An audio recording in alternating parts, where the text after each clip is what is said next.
Instituto de Investigaciones Jurídicas. You are currently in the Dr. Guillermo Flores Margaret Hall. For your safety, please take note of the following preventive measures and procedures to follow in case of an emergency. The premises are equipped with seismic alert system, fire suppression system, including smoke detectors and hydrants, as well as fire extinguishers. First aid kit. 2 emergency exits. Location of emergency exits. The main entrance serves as one exit, and another is located in the middle section on the right-hand side. General safety measures. Familiarize yourself with the evacuation route, areas of lower risk, and the assembly point. Ensure that corridors, stairways, and emergency exits remain unobstructed. Emergency procedures. In case of seismic activity, remain calm, stay in place, and follow staff instructions. In case of a fire, stay calm and evacuate the premises following staff instructions. If you require special assistance, please inform the event staff in advance. In case of evacuation, proceed to the assembly point in an orderly and quiet manner, following the designated evacuation route. Thank you.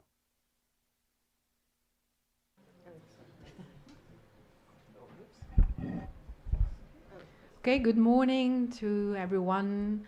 And we're going to start with this first panel of the morning that, as you can see, dear colleagues, it's the end of patriarchy. So we're going to keep to 15 minutes for each presentation, starting with Canada and Joanne and Chloe. So the floor is yours. Muchas gracias. Buenos días, estimados y estimadas colegas.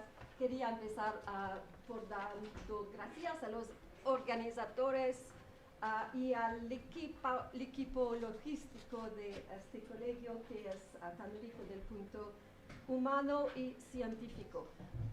So thank you very much for giving us the floor. We will be talking today about competing conceptions.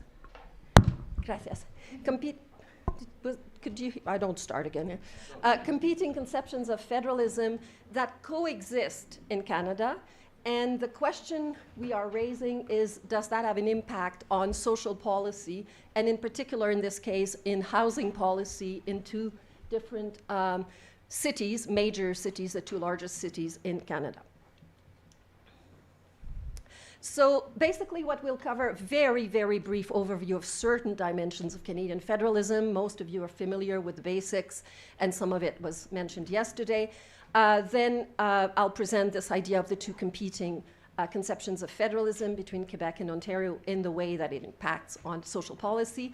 And then I'll give the mic to Chloe, who will actually give the meat of the presentation, which is the assessment of the case study of the triangulation, the relationship between municipalities, federal order, and the provinces in the development and delivery of housing policy in the 2 major cities.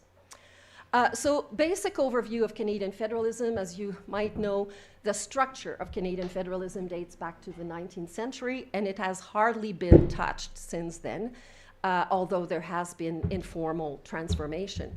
So it's a dualist federation in many ways. So dualist in the sense that there's officially only 2 orders of government, provinces, and to a certain extent parallel with territories, and the federal order. So, you know, as we mentioned yesterday, the municipal order is not constitutionally recognized. Dualist in the sense that each order has its own administration, partly court system, legislative and executive branch. So in the sense, the conception is that every order does their own job by themselves. Interaction was hardly anticipated back then. Housing policy was not mentioned in 1867 in the division of powers, which was mostly understood to be exclusive, but implicitly housing policy is provincial. Throughout the last century, we've seen a gradual transformation towards something called cooperative federalism, which of course has several meanings, but basically what it has led to is a gradual overlapping of jurisdiction. So moving from de jure exclusivity to de facto concurrency in a lot of areas. Not everything, but in a lot of areas, through constitutional interpretation and practice. an implicit recognition of different actors in the system, including municipalities, but only through intergovernmental relations without any formal constitutional or even partly legislative recognition.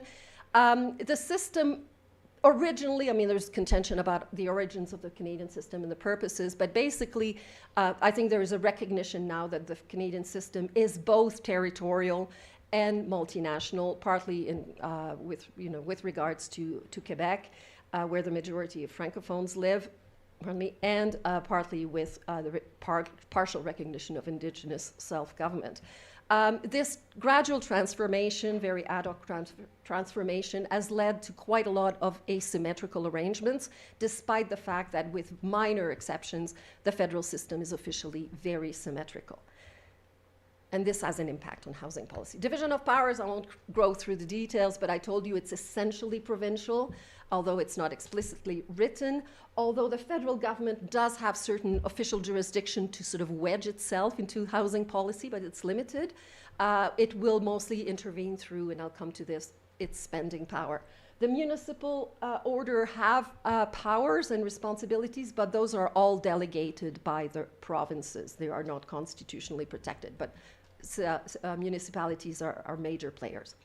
The federal spending power, well, as in most of our countries, reflect some kind of fiscal imbalance, although the fiscal imbalance is less major, perhaps, in Canada than in some other systems. Basically, Ottawa has more money than jurisdiction, and provinces have more responsibilities than they have funding. So there are transfers of different sorts through equalization, on conditional grants, and also conditional grants. The federal spending power is not authorized by the Constitution, but it has been tolerated, including by the Supreme Court, and it has been contested by Quebec forever. And Quebec is trying to frame it. So basically, with regards to social policy in many cases and in housing policy, one of the questions is, do we see something looking like hourglass federalism?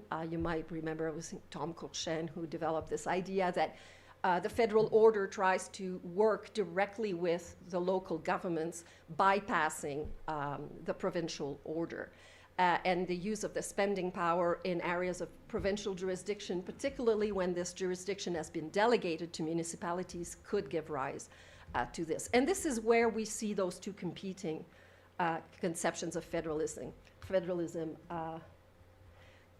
arising. And this will be my last slide before we move on. Basically, these two conceptions get crystallized.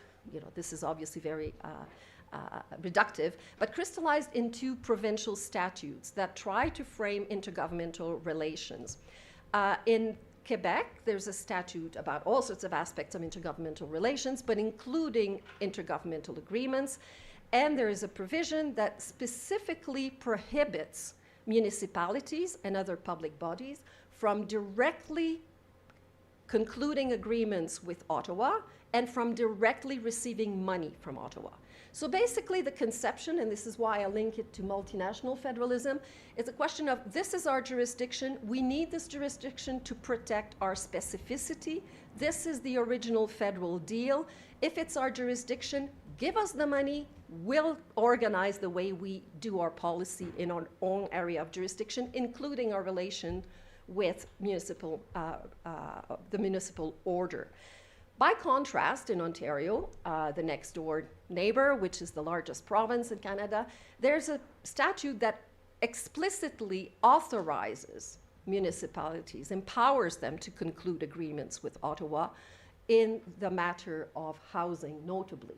So basically, in one case, it's prohibited to try to prevent hourglass federalism, and the other one, it's basically enshrining hourglass federalism, because there's a more, there's a vision of more cooperative federalism. We just need to be efficient.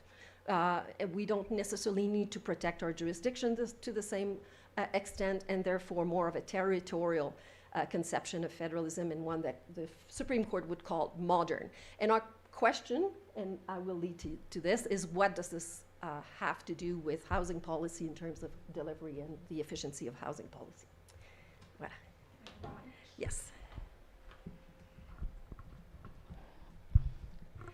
So the hypothesis at the heart of the project was that these diverging conception of federalism and the legislative frameworks that comes with it affect the negotiation of housing agreements and the implementation of housing policy, meaning building social units.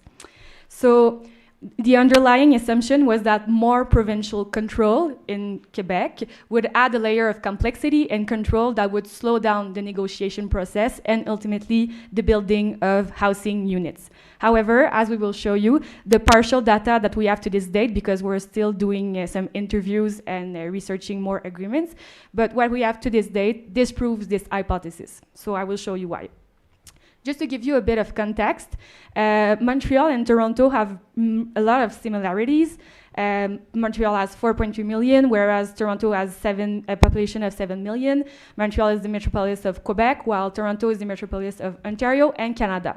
They both have an extensive expertise in intergovernmental relations, but what is different, you guessed it, Montreal cannot interact directly with the federal order unless the provincial government authorizes it, and it seldom does. So the context of the project is really the National Housing Strategy, which is, as we would call it, a comeback for Ottawa in social housing. The federal order really disinvolved itself from social housing in Canada in the 1990s and pretty much left it to the provinces and the municipalities to carry on policies in social housing. However, in 2018, they introduced the National Housing Strategy, which was before COVID. However, it took a lot of expansion during COVID and is now estimated at a $115 billion investment in housing. And of course, to do so, the provincial government had to conclude agreements with the partner that continued the policy of housing on the ground. Oh, sorry, I meant federal government, a lot of government. So yeah, the federal government had to make some agreements with the partner that continued the housing policy on the ground, meaning provinces and municipalities.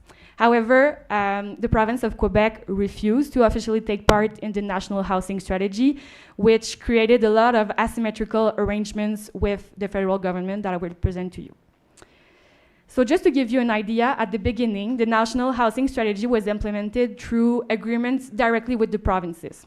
So as you can see, with 9 provinces out of 10, these agreements were made in 2018 with the same framework with attached conditions, whereas the government of Quebec didn't want to do anything with conditions. So it took an additional 2 years to conclude these agreements and access to the money, to federal money. So that was a bit of the beginning of our hypothesis. However, as I mentioned, the National Housing Strategy also gave birth to IGAs with municipalities, and that gives birth to really 2 different IGA paths. So first, in Ontario, as we can see, the federal government can make agreements directly with the City of Toronto or other cities located in Ontario with conditions. So conditions are attached to funding, while as you can see, the Ontario government is not really concerned nor involved. On the other hand, in Quebec, it's really different. So the federal government has to make agreements with the Quebec government or with the Société d'Habitation du Québec, the SHQ, which is the provincial body that oversees social housing in Quebec. And then all the money usually ends up at the SHQ, which invests this money directly in its own existing program, or they will transfer this money to the City of Montreal or other cities to invest in their own projects. So money always comes to provincial hands. So to present to you how we tested our hypothesis, I will present briefly 2 programs and their results from the National Housing Strategy. So the first program is the Housing Accelerator Fund, which was created for everything that's around housing to accelerate the construction. So pretty much everything that has to do with building permits, municipal regulations, and infrastructures around housing. So Toronto and the province of Quebec made some agreements in this program, and the funding and the date of conclusion are pretty much the same, to our surprise, compared to the population. But what is really different here is the conditions that are attached to the funding. So in the case of Toronto, it had to submit in advance an action plan that had to be authorized by Ottawa. And at first, Ottawa deemed it not sufficient enough, not ambitious enough, so they had to add 8 initiatives, which included modification to municipal regulation, to zoning bylaw, and even to the way the city council was working on issuing permits. On the other hand, Quebec got the funding and chose its project afterwards with the SHQ, the provincial body that I talked before. So there were no conditions attached to this funding, and the SHQ was able to put this money into its own programs without having to invest it in in everything that had to do around housing. So it was really used to build some more social housing. So, I also have to mention that Quebec did issue more building permits than other jurisdictions. So, for the sake of time, I will go really rapidly over the rapid housing initiatives. So this was a program created for the creation of more modular homes for homeless people and also for more vulnerable population. And once again, funding is pretty much the same, even though Quebec and Montreal had a little bit more in this program. We can trace that Montreal approximately got 90.2 millions compared to 238 millions for Toronto. And in this case, the conditions are the same because the units have to be finished building in 12 months of the signature of the agreement, which is pretty fast. But what is different is the targets, because once again, Toronto had to agree before signing the agreement to a target, whereas the provincial government of Quebec could choose its own targets because it already had existing program in which it just injected the money. So in the end, it had more discretion to administrate the program. And we can confirm at this point for this specific program that the input was really positive for Quebec because they were able to build more units with less funding. So I will come to my conclusion. So contrary to what we expected, Quebec's approach does not necessarily influence the amount of funds received, does not slow down the conclusion of agreements, and does not slow down the rate of building. However, conceptions of federalism from Ontario and Quebec do have an impact on social housing. The multinational and dualist conceptions of federalism from Quebec can yield better policy results while avoiding excessive conditions from Ottawa. On the other hand, the territorial and hourglass federalism approach from Ontario gives autonomy to municipalities, but it allows the federal government to put a lot of conditions on municipalities. So as a conclusion, the national housing policy in which Quebec did not directly participate might be a demonstration of a more hierarchical use of the spending power and does not necessarily foster more coordination. Thank you very much.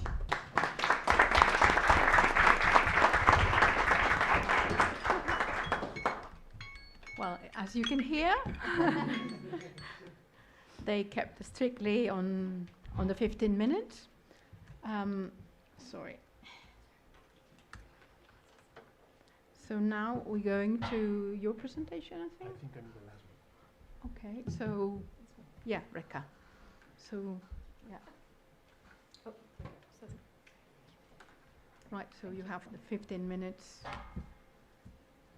whenever you want. Good morning. Thank you very much for having me here.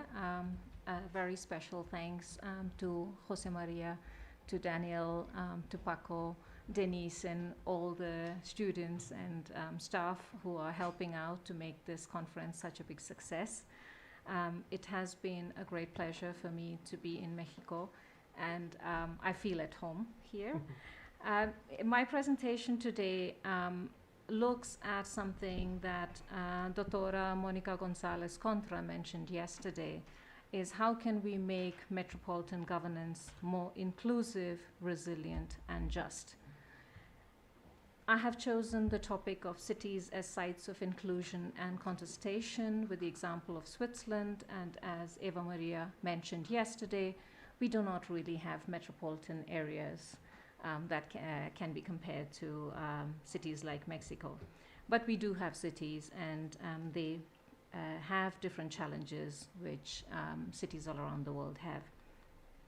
So I'll start my presentation with the situation in Switzerland as a country which has been a country of emigration. So what you see on the slides are pictures of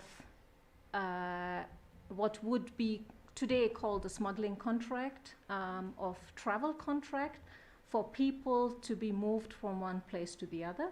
So Switzerland was a country of emigration, emigration which was sometimes organized even by the municipalities, Evelyn Hasler is a Swiss writer who has written this amazing historical novel about the movement of people from Switzerland to the New World, for example, to Brazil.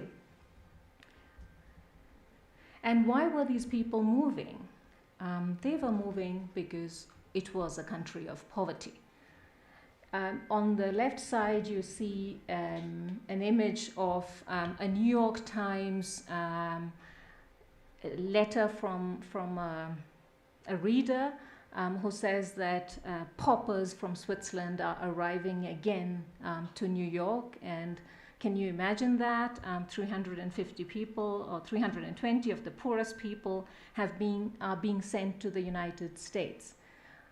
Poverty also influenced how children were being sent from Switzerland to Austria, to Italy.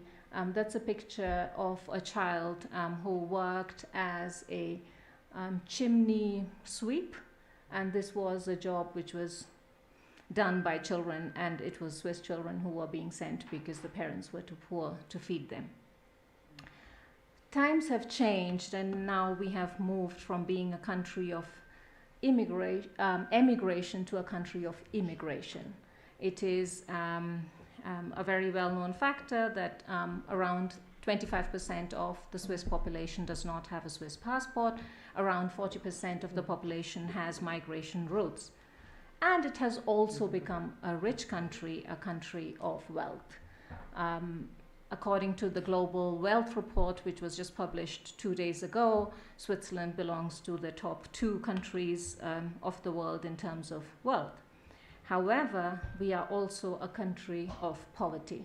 This is a picture which I could have taken, but it is not by me. This is in the city of Zurich, the street of the Langstrasse, where people are waiting to collect groceries, and this was during the height of the COVID pandemic.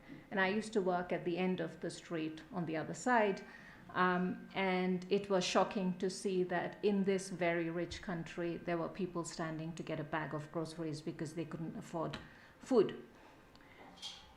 So, and who are these poor? To an extent, it is also connected with immigration. So my presentation today is connecting immigration and poverty, or provision of social assistance for immigrants. The competence for regulation of immigration in Switzerland lies at the federal level. The cantons, however, have wide-ranging competences in the implementation of federal law, and because of this, for certain categories of immigrants, the federal law excludes access to social assistance. What do we talk about? What is immigration in terms of immigration law? It encompasses the right to, or the provision and regulation of entry and exit of people, residence, and even expulsion. In a broader outlook, people working on migration law would say that also includes naturalization. There is a vast divergence of implementation of federal immigration law among the cantons, and this has been shown in several studies in the past. In 2019, we had a new legislation on immigration. The Federal Act of Foreign Nationals was changed to become the Federal Act of Foreign Nationals and Integration. And since then, there have been several amendments. Immigration policy is something that is changed every 6 months. So if you are working in immigration law, you need to be up to date of every new thing that is coming in. You cannot rely on a book which was published 2 years ago. The facts have changed again, the law has changed. So why do we have this, and how can we kind of conceptualize this term integration, because that was added to the Federal Act. So integration is a term which is not legally defined, but does have massive implications, including whether or not a foreign national will be asked to leave the country or expelled from the country. And poverty, or rather dependence on social assistance, can result in expulsion. And the integration definition, well, it's not really a definition, but kind of giving criteria of what integration constitutes. It says it is the coexistence of the resident Swiss and foreign population on the basis of values of the federal constitution and mutual respect and tolerance. However, in practice, this is a one-way street. It is only the foreign national who's expected to integrate, and the state itself does not really have an obligation to provide those facilities. Integration should enable, according to the legislation, integration should enable foreign nationals who are lawfully resident in Switzerland for the longer term to participate in the economic, social, and cultural life of society. It requires willingness on the part of the foreign nationals and openness on part of the Swiss population. Of course, the openness on the part of Swiss population is not really implemented. Foreign nationals are required to familiarize themselves with the social conditions and way of life in Switzerland, and in particular to learn a national language. So how is this integration working out in practice, and what does social assistance have to do with that? So social assistance or social welfare is a competence which is an exclusive competence of the cantons. The cantonal legislation regulates the provision of social assistance, and this varies widely among the cantons. In terms of conditions of eligibility, what exactly is provided, all are regulated by cantonal law, and vast disparities exist. Social assistance to migrants also differs very widely. We have various classifications of migration status and access to social services. In a very short term, it is a class society. You have different classes of immigrants, which then decide, or their status decides how much social welfare or social assistance that they are required to. So what does that have to do with the cities? Social assistance is actually implemented by the municipalities. So in Switzerland, we do not have a different status for cities. They are considered municipalities, and they work as units which do the work which is required autonomously. I'll come to it in a minute.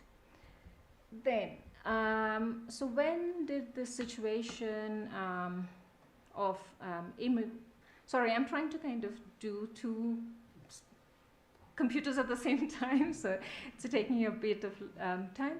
So what happened during COVID-19? During COVID-19, there was an increase in poverty, especially among the foreign population. Of course, this was all over the world. And you also had the effect of foreigners not applying for social assistance for fear of losing their residence permits. In short terms, one of the social workers has been quoted in one of the articles saying that instead of fighting poverty, Switzerland is fighting the poor. And it was a situation where because of the new changes in legislation, even though your children are not eating, people will still not go and apply for social assistance because you're scared you would harm the kid more by not depriving them of food, but then having an impact on their long-term stay in Switzerland. So how did cities react? How have cities dealt with this problem? And here it is a very positive aspect of what we can see in Switzerland. And as Eva Maria mentioned, cities can act as laboratories. So cities have, so the cities of Lucerne, Zurich, and Bern, for example, started projects to provide social assistance in a way bypassing the legislation, right? So in the example of Zurich was a pilot project which was called Wirtschaftliche Basishilfe, a basic economic assistance aimed at people who are not entitled to social assistance, such as undocumented migrants, and people with residence permits who feared impact on their migration status. As soon as it was launched, at the height of the COVID-19 pandemic, it ran into legal troubles quite immediately. And there were several attempts by the Parliament and the executive of the city of Zurich to restart the program. So they did restart it again, and then again ran into legal troubles, and an appeal is pending before the Administrative Court of Zurich. So in my work, I'm kind of trying to analyze this from a perspective of federal tensions, that we have like several levels, I would say, of tensions. First of all is that we have different legal logics underlying immigration status, as well as the constitutional fundamental right to assistance when in need, which is guaranteed by the federal constitution, as well as the state constitutions or cantonal constitution. The second level of tension is that immigration regulation at federal level is through use of cantonal institutions, the migrations offices, to implement federal law, and this stays in kind of tension with the cantonal exclusive competence to social assistance. The third level is where migration officials who are at the cantonal level are using social offices, which are at the municipal level, as arms of enforcement. So the system is making social workers into migration enforcement officers and migration officers into decision makers on what efforts the migrants need to take to be better integrated. The fourth level of tension is cities as sites of bypassing federal legislation. So asking the question, does organizational autonomy of municipalities allow cities to act disregarding the higher law on another issue? So I am still working on it, so these are just preliminary findings. Very clearly, federal law overrides cantonal law and certainly municipal level legislation. There seems to have been little discussion. Oh, sorry, I did not change that. Sorry. The federal law overrides cantonal law. There seems to have been little discussion in the legal cases on the exclusive spheres of competence that social assistance vis-a-vis immigration control. There is, where cities are politically left-leaning, for example, Zurich and Bern, they are embedded, however, in cantons which are not necessarily left-leaning and are more mixed or conservative, and they seem to be challenged by cantonal institutions. Since the issue of autonomy was raised in this one legal case which is pending in Zurich, it might make it to the Supreme Court, so we will see how that goes. It does seem to be the trend that French-speaking Geneva seems to be much more successful than German-speaking Zurich in providing assistance or regularizing migrant status, for example. More research is needed to identify whether the cantonal lottery matters as the case of naturalization. I thank you very much for your attention, and I'm happy to take questions afterwards. Thank you.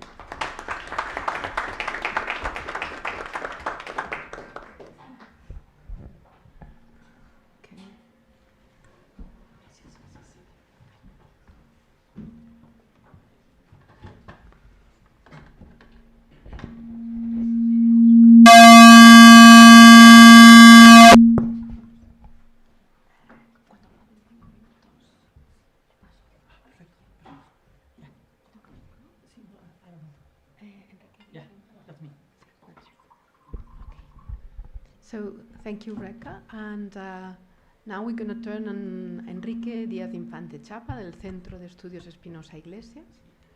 Well, yes. So we have 15 minutes. Thanks a lot. Well, not anymore at the Center of Studies Espinosa Iglesias. 1 month ago, I ended my relationship with the center. But in any case, I worked there for almost 12 years. Sorry about being sitting there. I didn't realize that I was participating in the first round table.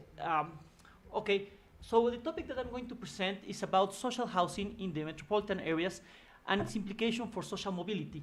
And I will analyze the case of the zone of the Mexican Valley. So this is a problem. First, I want to put the problem in what the problem is about, to make you realize the importance of solving this problem. So in the Mexican Valley, there's a backlog of around 8.2 million homes. And this is considered the main challenge for Social Security, just behind the health problem that we have in Mexico, which is a huge problem.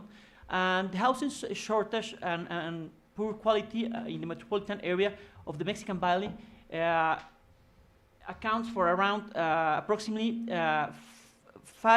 almost 600,000 homes. So this is the lack of homes that we have in the Mexican valley, the Valley of Mexico. So, and the problem is not only the lack of enough houses, but the quality of the houses.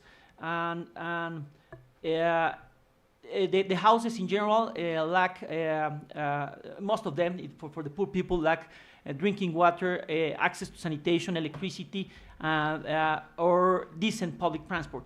And that directly affects the quality of life of families and has an impact in social mobility. If people do not have access to education, to health, they cannot work or they cannot insert in the job market. So the conditions of the housing in metropolitan area affects very much the capability of the people to have, or the capacity of the people to have, the poor people to have social mobility. I mean, when I talk about social mobility, I refer to upward social mobility and not downward. So low income in the state of Mexico, and the Valley of Mexico is conformed by two states, the City of Mexico, the State of Mexico, and two municipalities of the state of Hidalgo. And it accounts for around 22 million people. I mean, I guess that we are like the third largest metropolitan area around the world. So for low-income housing in the state of Mexico is often built in the outskirts of Mexico City because land is cheaper.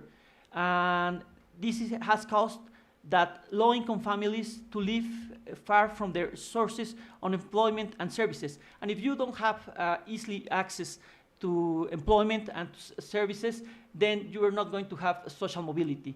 And this is motivated because of the rising of the cost of housing in Mexico City. The cost of houses goes up, and salaries are not moving upward in the same level. So in that respect, the OECD policy review of 2015 concluded that metropolitan area governance is fundamental to the country's development. As you might know, the growth of countries like China relies very much on in the growth of their cities, and the same case of Mexico. So the metropolitan concern and how is very linked to the country's development. So it's a very, very important issue. But here in Mexico, there are no clear and effective institutional mechanisms that allow for planning urban development and coordinated urban services, including infrastructure. So the main message of that report from OECD in 2015 is that serious urban governance failure prevent an adequate response of the fundamental priorities of urban development, and to have access to decent housing.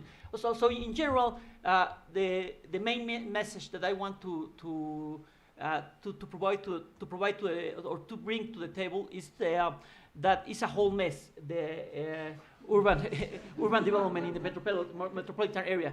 While Mexico City tries to go up, building buildings, the poor people that establish in the metropolitan area in the state of Mexico expand their houses with no planning And that has very much to do with the lack of rule of law that we have in Mexico. And with this government, the lack of law, the rule of law is worse than ever. In the study, I will try to answer some questions. What does the metropolitan governance mean, and what kind of challenges it faces in the Mexican context? How is the Metropolitan Mexican Valley formed, and why is providing adequate housing a problem in Mexico in general, and in particular in the metropolitan area? And what is the decision-making process in the Valley of Mexico regarding housing policy in particular? And what metropolitan governance problems arise in the Metropolitan Mexican Valley, and how do they affect the area's development? So in order to answer these questions, in the paper, in chapter 1, I will establish what the problem of metropolitan governance is in the Valley of Mexico. In chapter 2, I will review what are the applicable law framework that regulates the decision-making process, and I try to explore to what extent the resultant complexity might fail to promote coordination and cooperation in housing policy.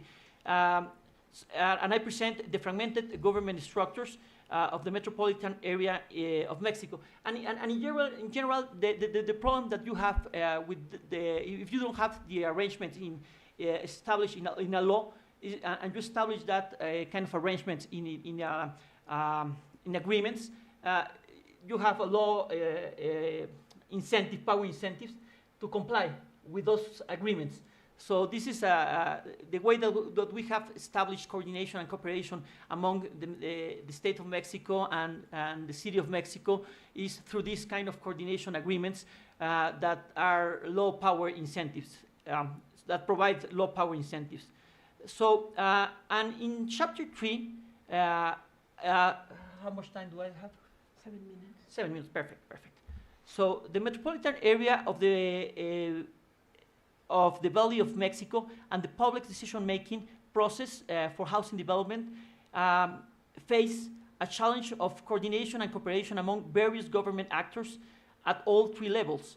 So you have the federal, the state, and the municipal level actors, as well as the private actors, which are building developers, and also you have the real estate market and citizens, and various federal agencies also are involved. The housing state agencies like Infonavit and Fobiste are also involved.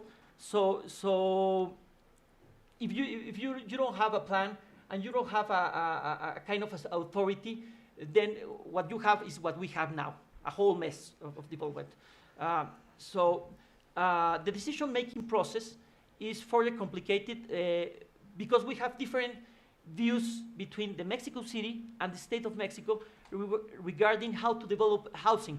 As I was saying, in Mexico City, we are growing to the top buildings, and in the state of Mexico, we are spreading the houses. So we need a coordination mechanism. So the way that I will target the issue is by using a collective action problem model, and I will try to explain how this coordination affects the actors to cooperate among them, and why it's so important to have the agreements in law, and to have sanctions, and to have a really strong rule of law in Mexico that we don't have. So that's a real challenge. To have to establish coordination, not in agreements, but in the law, and to have a rule of law, a strong rule of law in Mexico that we lack at the moment. So, the Metropolitan Commission that have been created, this metropolitan coordination lack coercive powers to impose agreements or plans. And so we essentially, what I put in the paper, or I would try to advance in the paper, is how this coordination and cooperation problem affect the solution of the housing problem in the metropolitan area. So in chapter 3, I will do a literature review of, on the metropolitan governance, and I present a theoretical framework for the analysis of housing policy. First, as a human right, from a human right perspective, I will advance the argument based on Amartya Sen's theoretical framework of capabilities for functionality, and then I will present this collective action model to explain the problems of coordination and cooperation for the successful achievement of public goods by various agents. So as you will see, my paper is going to have a law and economic perspective. So, and with these theoretical tools, in chapter 4, I analyze the housing policy in the Metropolitan Valley of Mexico, and this highlights the importance of to establish the Housing Commission. There used to be a Housing Commission as a second-level intergovernmental coordination mechanism. At least you could have in that commission communication among actors, and we don't have that communication anymore. So we need to institutionalize coordination and need to establish kind of sanctions plans and a mechanism of agreements. So in conclusion, the housing shortage in the metropolitan area is a human right issue. So it's very important for human right purposes from a Amartya Sen perspective. It affects the health, education, and employment capabilities of the population of the Valley of Mexico. This inequality of opportunity limits the development opportunities with social mobility for the people living in the outskirts of the metropolitan area. And the problem of the shortage of adequate houses in the metropolitan area of the Valley of Mexico is one of metropolitan governance, as its solution requires the intervention of various players at the federal, state, and local levels. And it's a problem of collective action and could be solved through establishing this Metropolitan Commission that once was created and is not in place anymore. So I will finish saying that in this sense, here is considered that the solution of this problem lies in the reestablishment of the Metropolitan Commission of the Valley of Mexico, and this commission should be given coercive power and a budget. And thanks a lot.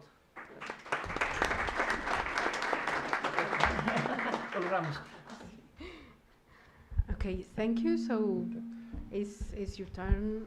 Hugo, good. May I switch with some? Yeah. You can switch with me. A little bit more, because I follow my presentation. Okay. Without the presentation, I'm without the presentation. Okay. Thank you. Thank you so much. Yeah. Thank you.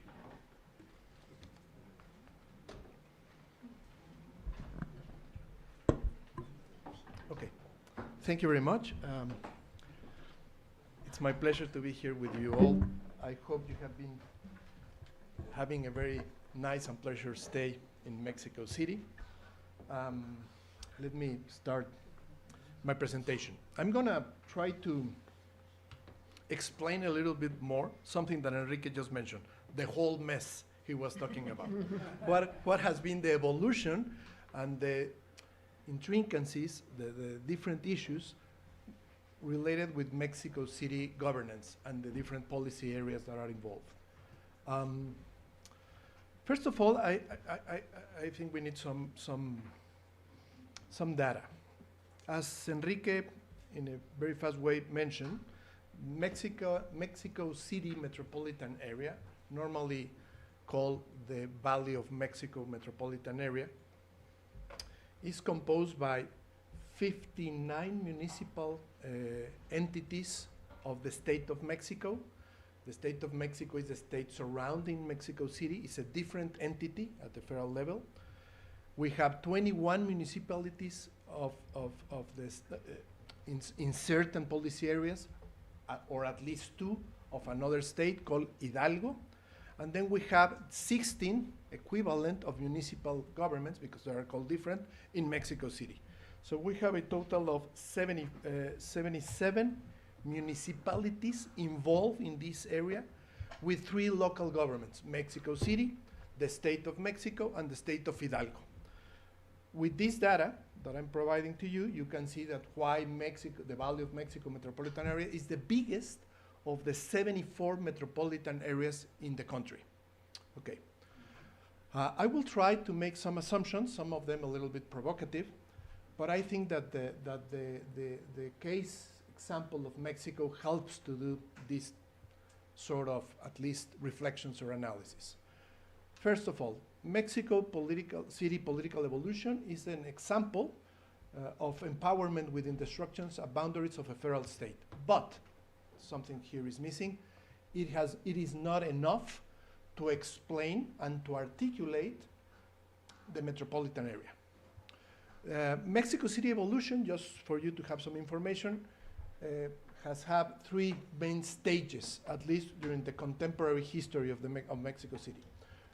1917 is an important date, because that's the date when the Mexican Revolution finished and our current constitution was approved. So from 1970 to 1993, we have a direct subordinated status of Mexico City to the federal executive. It was not considered a federal state, an entity. It was considered simply an administrative department, an administrative territory. And the president of Mexico directly designated who was the governor, or the equivalent, it was called in some other way, the equivalent of Mexico City governor. And Mexico City governor, just as the member of the cabinet, has some other officials that help him with the duty, because it was a very difficult duty, called delegados, delegates, in the different areas of Mexico City.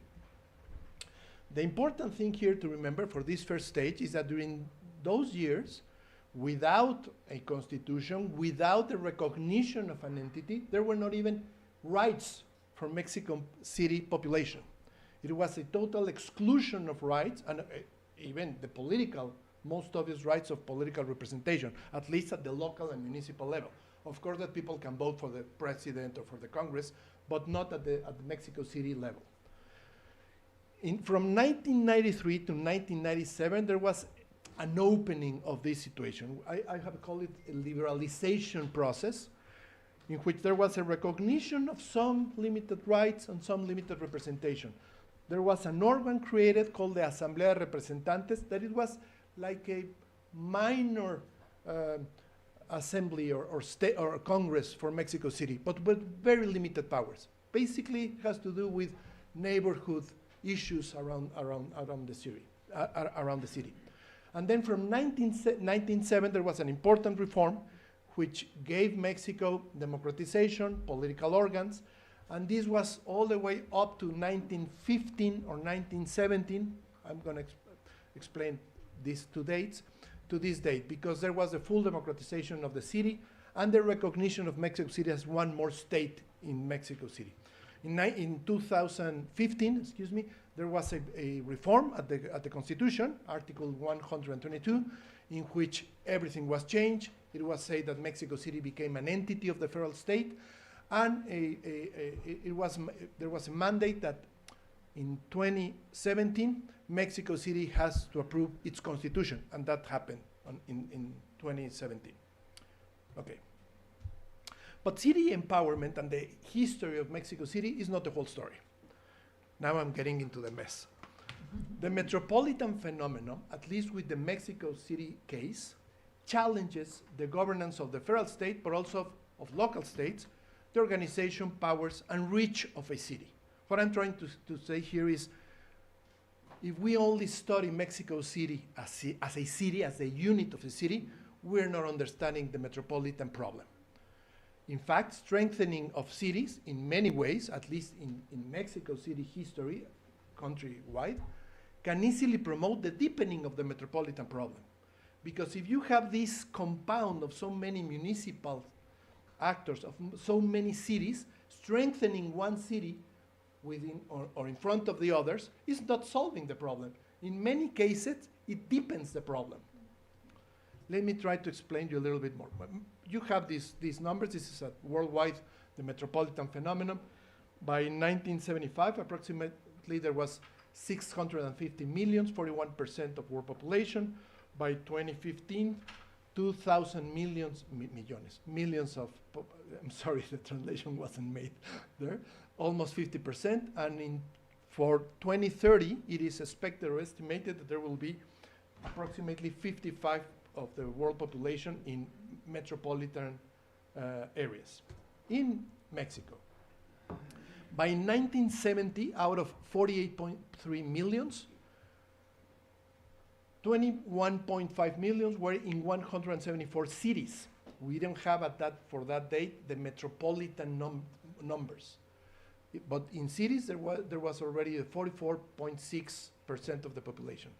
By 1990, out of 86 millions, 54 millions live in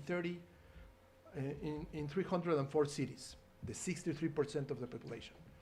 By 2010, out of 170 millions, 84 millions live in 84 cities, but now we have the data of the metropolitan area. 67.2, the 57 of all the population, live in 59 metropolitan areas. By 2020, with 126 millions, we have 68, the 55% in 74 metropolitan areas. We still have between 74 or 72 at this day, metropolitan areas, depending on who's making the estimate. Out of 132 millions, around 600 cities in 74 metropolitan areas. So in Mexico, the phenomena, the metropolitan phenomena, with these numbers that I have given you, with all these complex compound, the metropolitan issue has lacked an integral conceptual framework. We haven't really developed one to understand and, moreover, to manage the metropolitan issue. For that, in that sense, the metropolitan issue has become a metropolitan problem in the country. For years, this has been related with the lack of urban development. But the phenomena lack specific rules, a specific administrative and governmental institution, and of course, specific budget allocations. So many times within the metropolitan area, what you can find is a real confrontation of different municipal and local governments trying to deal with their issues, but to the top of their boundaries. And the problem itself does not solve in that way, because maybe Mexico City is dealing with transport up to a certain line, and then people have to commute and take the transport of the other state or the other municipality, just to give you an example. This means that metropolitan policy areas remain as the land of no one. No government responsibilities, no legal, there's a legal and institutional void until emergencies arise. Water, transport, pollution, security, housing. And what we have had for many years were only corrective measures. And many times the corrective measures in front of the emergencies were promoted and dealt by the federal government. What has been, or for many years, what was the management of all these issues? All the municipal and local governments involved start creating commissions to manage with these problems. Here you have a very brief account of this commission. There was a climate for the metropolitan area commission created in 2013, a metropolitan drainage commission, a metropolitan transport and traffic commission, a public security and justice commission, and housing and living commission, also metropolitan commission. But of course, that only solved in partial ways the problems.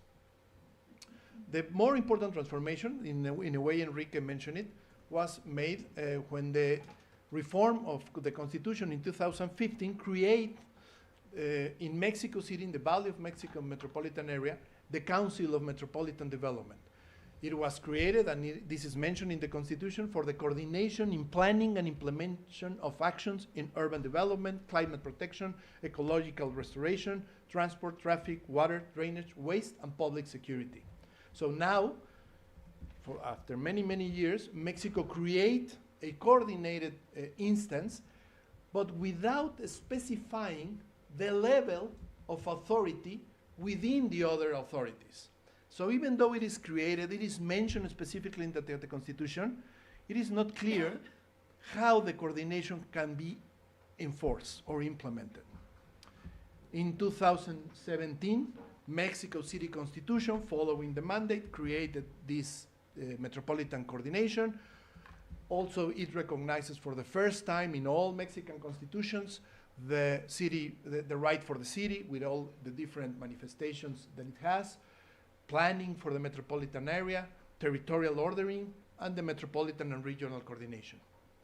A federal law was created also in 2016. It's called Ley General de Asentamientos Humanos, Ordenamiento Territorial y Desarrollo Urbano. We can sort of translate it as the General Law on Human Settlements, Land Use Planning, and Urban Development. And it mentions, this is very important, that in every metropolitan area in the country, there should be a commission of metropolitan ordering and coordination.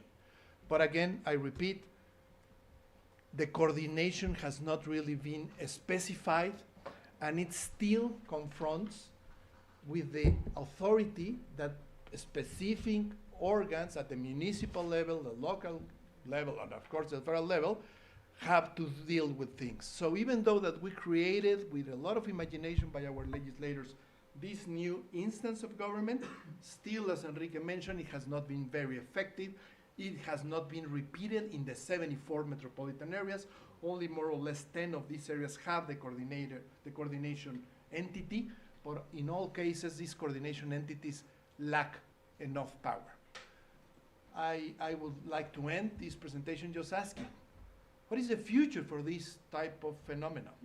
Because only strengthening, empowering cities, I really like this idea. It seems that at least in the Mexican case, it's not solving the problem. So we have to strengthen the coordination agencies as an authority, as a different type of government level at the federal state. Thank you very much.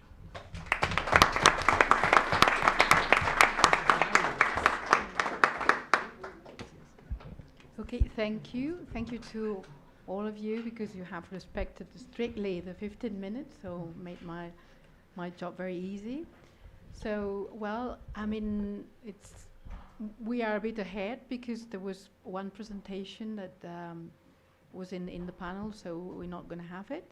So I think the four presentation brought about the issue of, well, in the original idea of federalism, cities were not in the radar, and the issues that cities are dealing with now are probably overwhelming their capacities. So within how different perceptions of federalism can have an impact on different, whether you want to keep diversity in federalism or not, and whether, well, the institutional setting matters. I mean, without the institutional setting, you feel, well, that neither the federal level or the municipality level can cope with this volume of problems.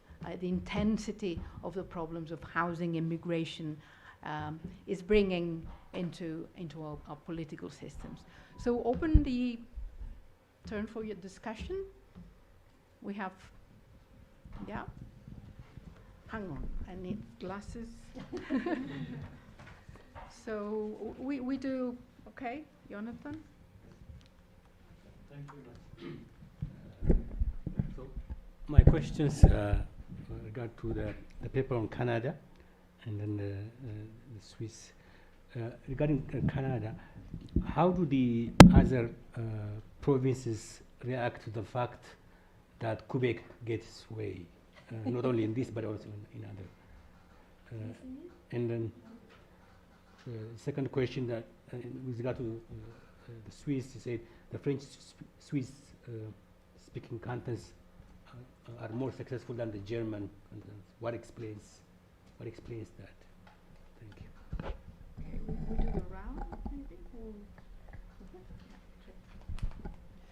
Hi, for Chloe and Joanne, I just have a clarification question because I don't know the Canadian Constitution.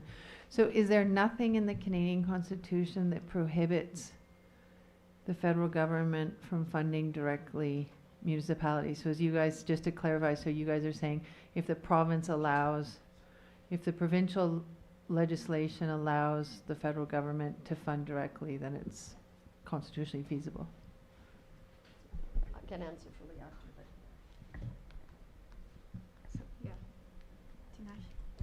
All right. Thank you so much for the presentation. I've got a question, I think, on the last presentation regarding the Mexico City. Just looking at the population, I mean, over 20 million. I come from Africa. I think more than close to half of the African countries have got less than 20 million population for the entire country. So for me, this is fascinating. But my specific question is on the 2015 amendment reforms. What were the forces that shaped the classification of the city as a federal entity? What were those forces? The second one is simply on the, you're already sitting at 25 million. Are there any prospects of further expansion of the metropolitan area? I know you've already highlighted challenges that are there, but what are the likelihood of further expansion of the metropolitan area? Thank you.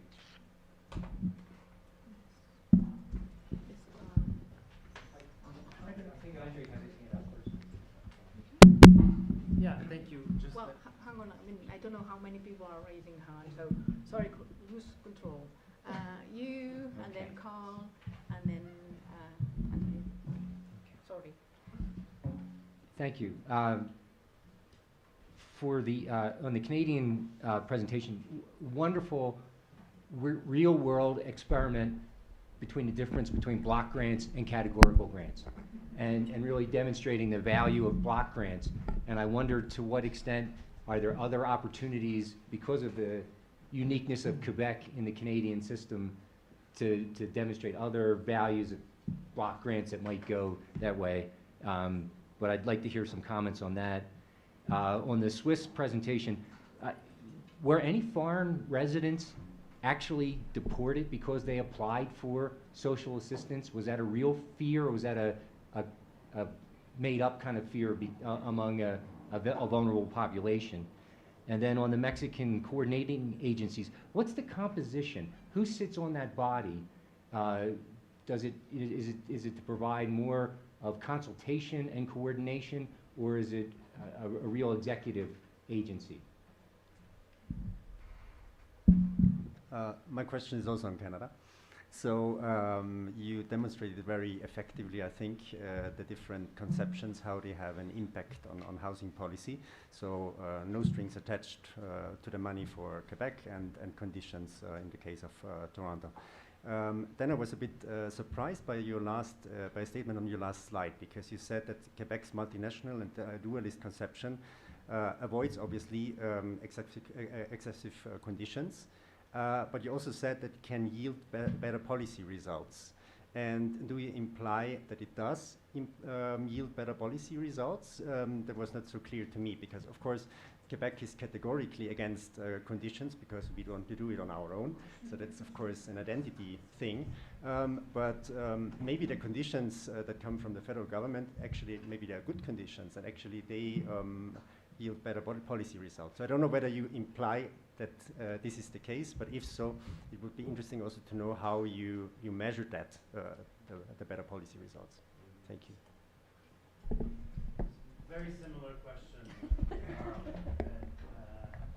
So I was also wondering, so how do you define good policy, right? Good policy results. So is it just that more houses were built in the same length of time? And okay, if it's that, then I'm just wondering about causality there, right? So is it that this model of grant transfers produces good policy results? If so, why? Why is it that unconditional transfers produce better policy results? Is it because provincial governments always have the best, you know, policy designs, or is it because maybe in this particular case it did? Or is it simply that, you know, the absence of conditions, is your argument then maybe that the absence of condition does not like hinder policy results that can be as good as with conditions? So I'm just I guess looking for the operationalization of good policy results, and then if that's what you see, if there's a correlation, I guess then now I'm looking for causation, right? Like how can we explain this then, you know? It's really, really interesting. I'd like to see your paper, by the way. I have a first year PhD student who's working on this this escalator, this housing escalator, his old projects about that, you know, so I'm really interested in seeing your paper. Okay, so you want to Start? Yeah. If that's okay, because we're far away, I can try with the first questions, and I will leave the ones about the particular policy to Chloe. So the first question was basically, are other provinces jealous of what Quebec is negotiating for itself? And the answer is, when it knows about it, when they know about it, I think it's split. I mean, you might many of you might remember the Meech Lake debacle, which was partly about the official constitutional recognition of the distinct society that Quebec constitutes. And this created a lot of ideological, existential resistance in the rest of Quebec, in the rest of Canada. So the official recognition of asymmetry in constitutional text, at least the last times it was tried, because both Meech and Charlottetown failed. Now, pragmatically, we live in a land of contractual federalism. We have gazillions of agreements, and those agreements are instruments of asymmetry. And they're very pragmatic. And other provinces often don't necessarily know what Quebec is doing or are sometimes catching up with Quebec. It really depends partly on the leadership in Ottawa, whether it wants to agree with these special deals or not. And what we saw here was at the beginning, Ottawa was refusing. That's why there was a 2-year jet lag between the agreement in Quebec and the agreement in the other provinces, which launched a lot of critiques in Montreal. The mayor of Montreal was furious because she was saying, we need the money, and the money's not coming because Quebec City, our provincial government, is precluding the conclusion of an agreement. Toronto's getting money, we're not getting money. Give us the money.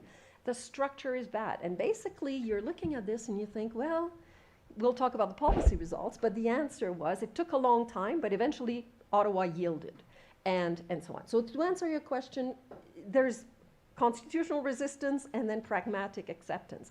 What we're seeing now is Ontario and Alberta. Alberta is in a real sovereign movement. You might know there's maybe a referendum on sovereignty happening in Alberta. So Alberta is furious at management from Ottawa.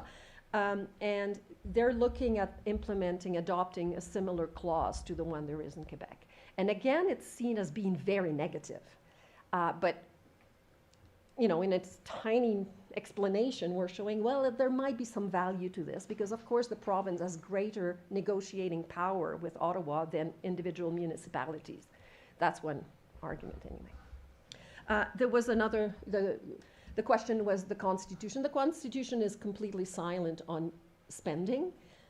So Ottawa can spend on whatever it wants, and the few times the Supreme Court has been sort of invited to try to give some limitations to the use of the spending power, it has not really done so. What it has said is Ottawa cannot regulate when it's using its spending power. So it cannot give detailed regulations on education and so on. But what we're saying is through contractual federalism, the negotiations of agreements, it sometimes gets into the nitty-gritty. I mean, agreements with Toronto saying you need to change your rules about your municipal government. You need to change permit laws. You need to change the height of buildings. So that's pretty close to regulations. Nobody's challenged it because they need the money. And the province doesn't want to get involved. It's Ontario. And, you know, it is, I agree, it's a good study about block grants and conditional grants. Now, how far we can take it, you know, this is one case study, and I'm not a policy expert, so we're you know, please take it from there and see if that's another explanation. One part of it will be about the success of the policy, and perhaps this is where Chloe can take it about your explanation of between correlation and causality. We're getting there. Yeah, so when we're talking about better policy results, as Joanne mentioned, the project started from the hypothesis that the approach of Quebec would slow down the conclusion of the agreements and the rapidity of delivery of housing. So what we're saying, and of course it's a presentation, so it's sped up a bit, but what we're saying is that the approach of Quebec does not necessarily slow down the production of housing and the number of units. So in my casebook, that's a good policy result. Like when you do even better than other provinces, like this is the proof that this model can lead to better policy results. Now, is the conception of federalism the only answer? I don't think so. Like I think there's multiple causes, but one that I can envision is the fact that Quebec can afford to have this position. Like Quebec is one of the only province that continued to invest in social housing and to have a body that oversees the social housing, and it is the SHQ that I've mentioned before.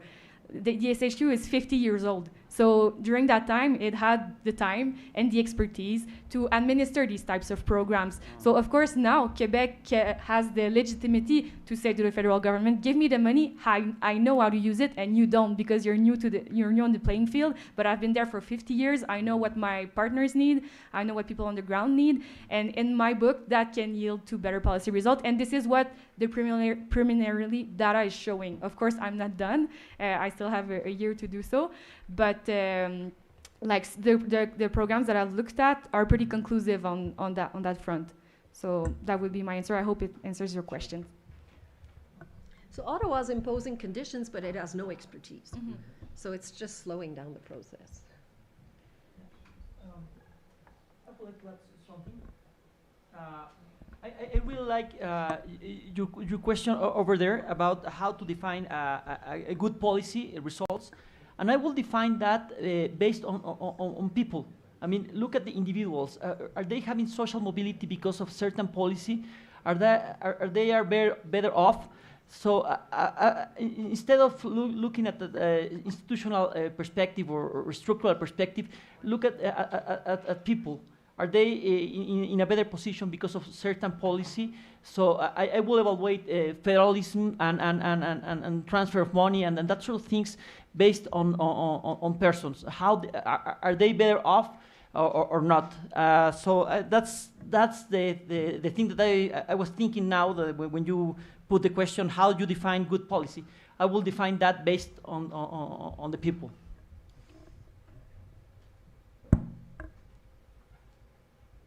Do you answer the other ones? Or maybe Switzerland first? Thank you very much for your question. So I'll start with Jonathan's question, the difference between the French-speaking and the German-speaking areas.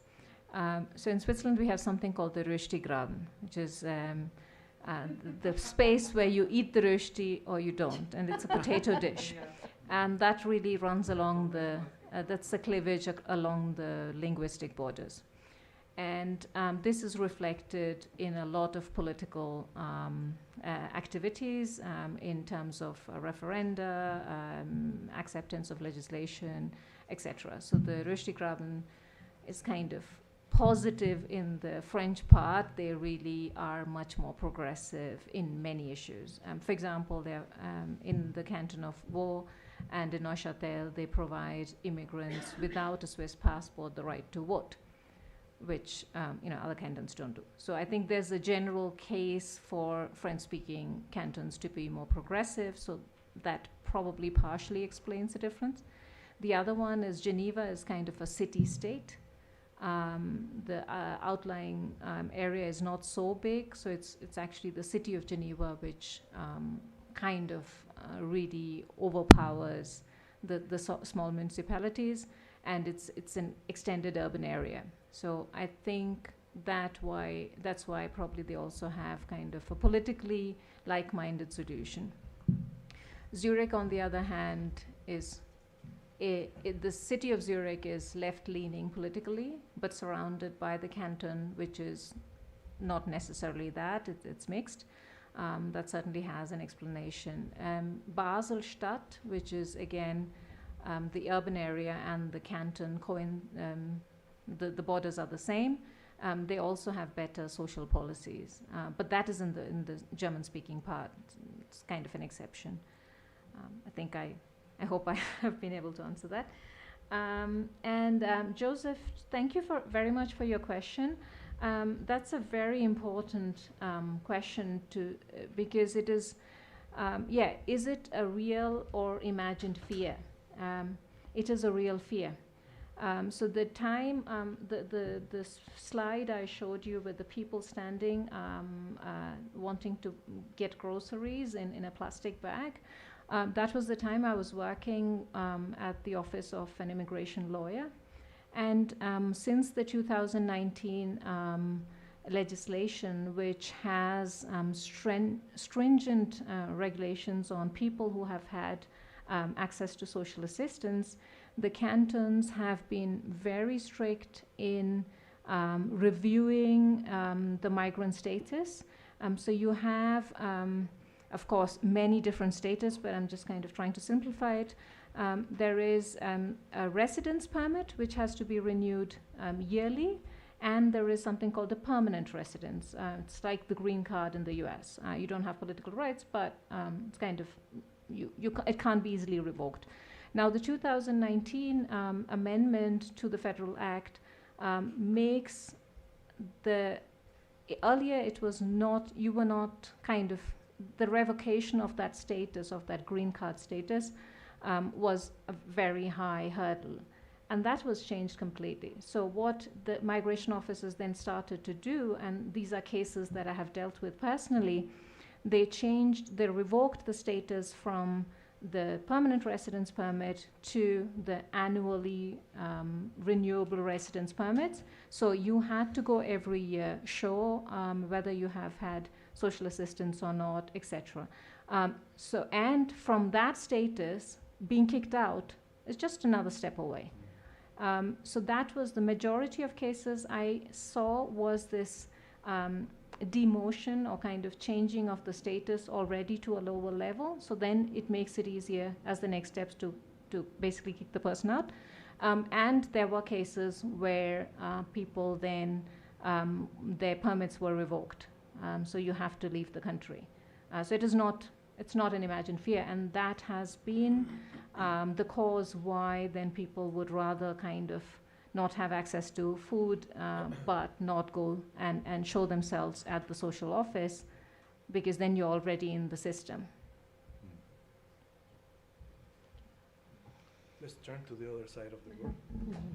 Okay, first, two answers and two brief remarks.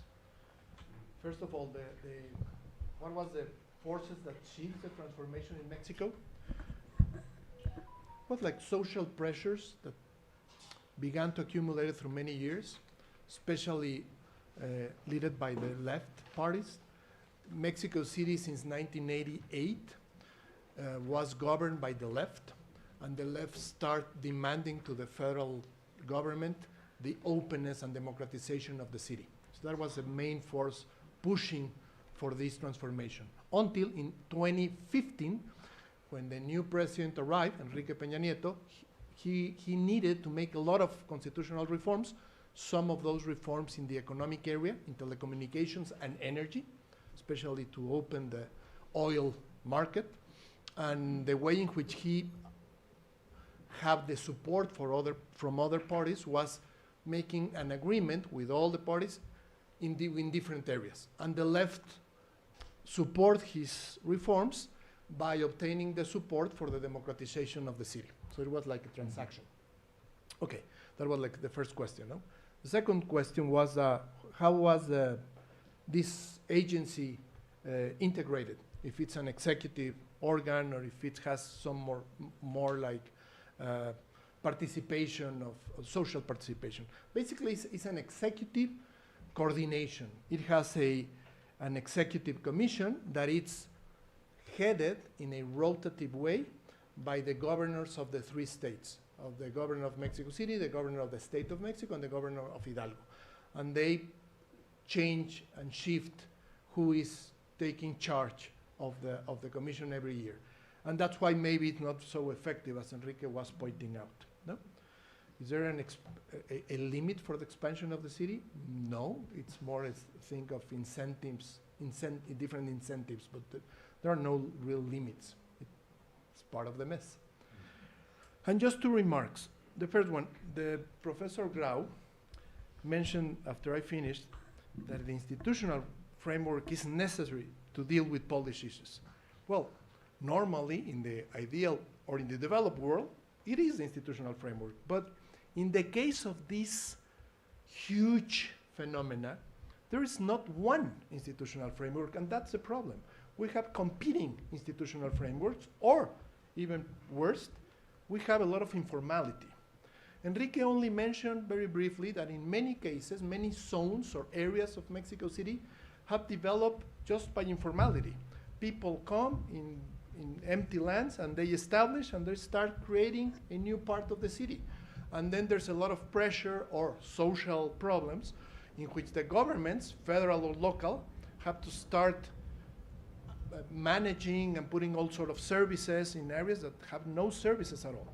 So yes, of course, institutional framework is the ideal solution, but that's part of the problem. We don't have that one institutional framework to deal with this. And that's why I come to my second and final remark. It seems to me that we have two stories here. From what I have heard in one session and in this session, I cannot be with you all the time. But I clearly see two stories. One story, understanding metropolitan governance as a tension of the cities within the federal state. No? How cities can obtain, as a way of speaking, its position and its powers to deal with all sort of issues in front of the other federal or local governments. And then we have, that's what I think, the other story, the story of informality, the story of these phenomena that needs, I don't know, if effective coordination, if that is possible, or needs maybe a new level of government within the federal state. That's what I see. Thank you so much.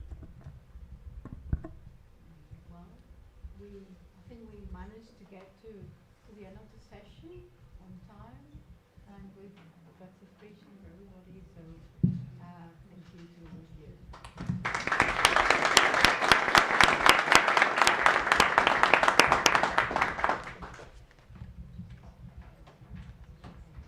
There's a break, right? Yes. Jose Maria, would it be possible to have a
Sí. Sí.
I am. May we kindly ask you to take your seats? Second time, it won't be kind.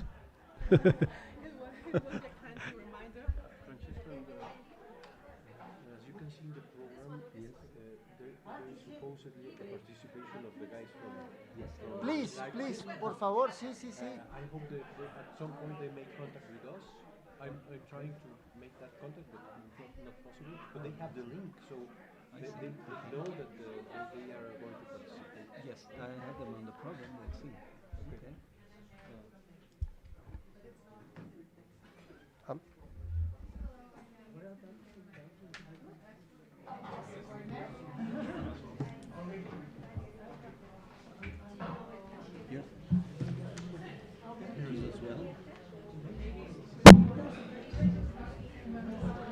First, Daniel Barcelona, then Denise, and myself here instead of yes, this is the professor of pharmacy that didn't show up, so it will be my lecture, and then the Germans.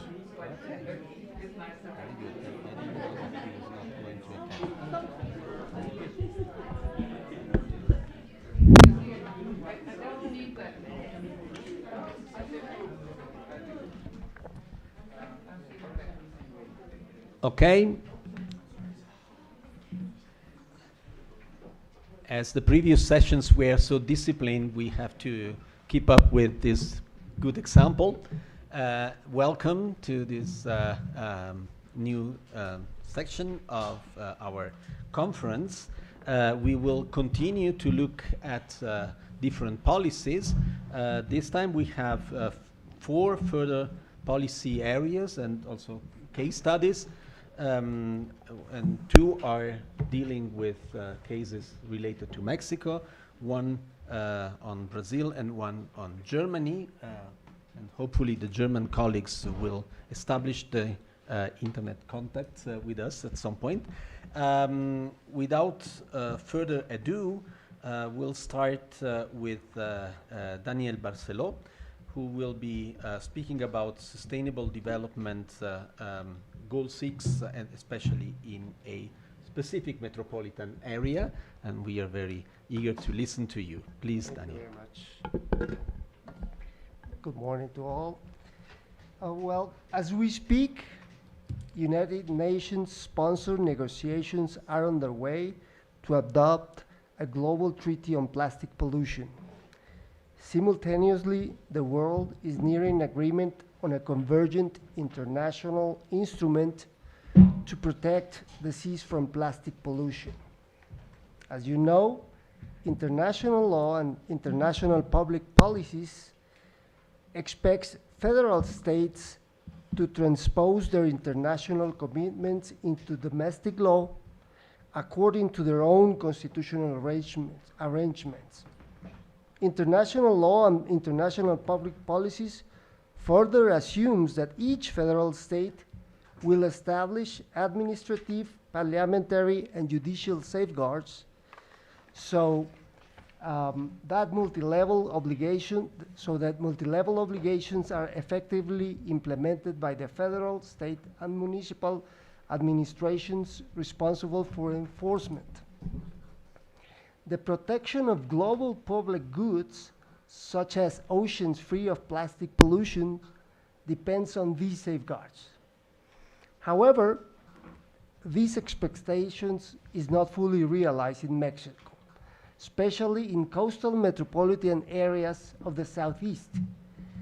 Mexican riverine and coastal metropolitan regions discharge tons of plastic bottle, bags, and other plastic debris into rivers and in the Pacific and Atlantic Oceans. Academic studies of metropolitan governance have focused on coordination of decision-making, implementation, and service delivery. By contrast, they have paid little attention to accountability within multi-level networks. This theoretical orientation shaped Mexican water law, which established decentralized integrated water resource management through river basin organizations. River basin organizations bring together federal, state, and municipal agencies, as well as private actors and stakeholders in both decision-making and implementation. However, parliamentary control or congressional oversight was excluded. Neither the Senate nor the state congresses were incorporated into the river basin organizations. As a result of this academic perspective, legal scholars in the southern Mexico have paid little attention to accountability in coastal metropolitan governance.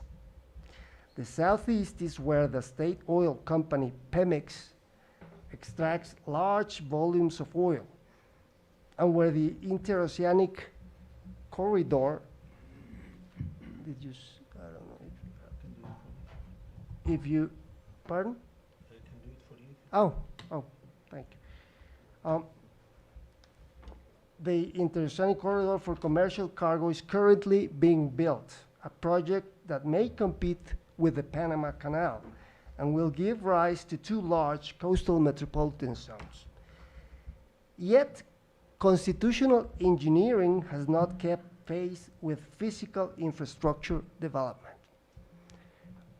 On the one hand, legal scholars of the Southeast have remained anchored in a traditional vertical hierarchical model of bureaucratic accountability, if you want to.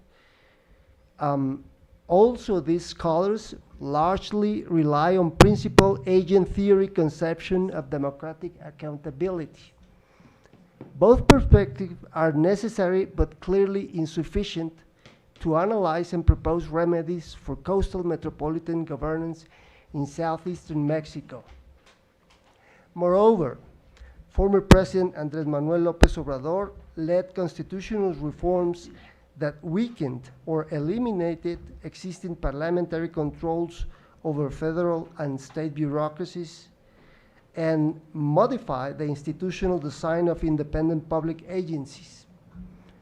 Among other changes, citizens' access to public information was transferred to an agency within the federal executive branch, including information generated by municipal administration that is critical for coastal metropolitan governance and scientific research.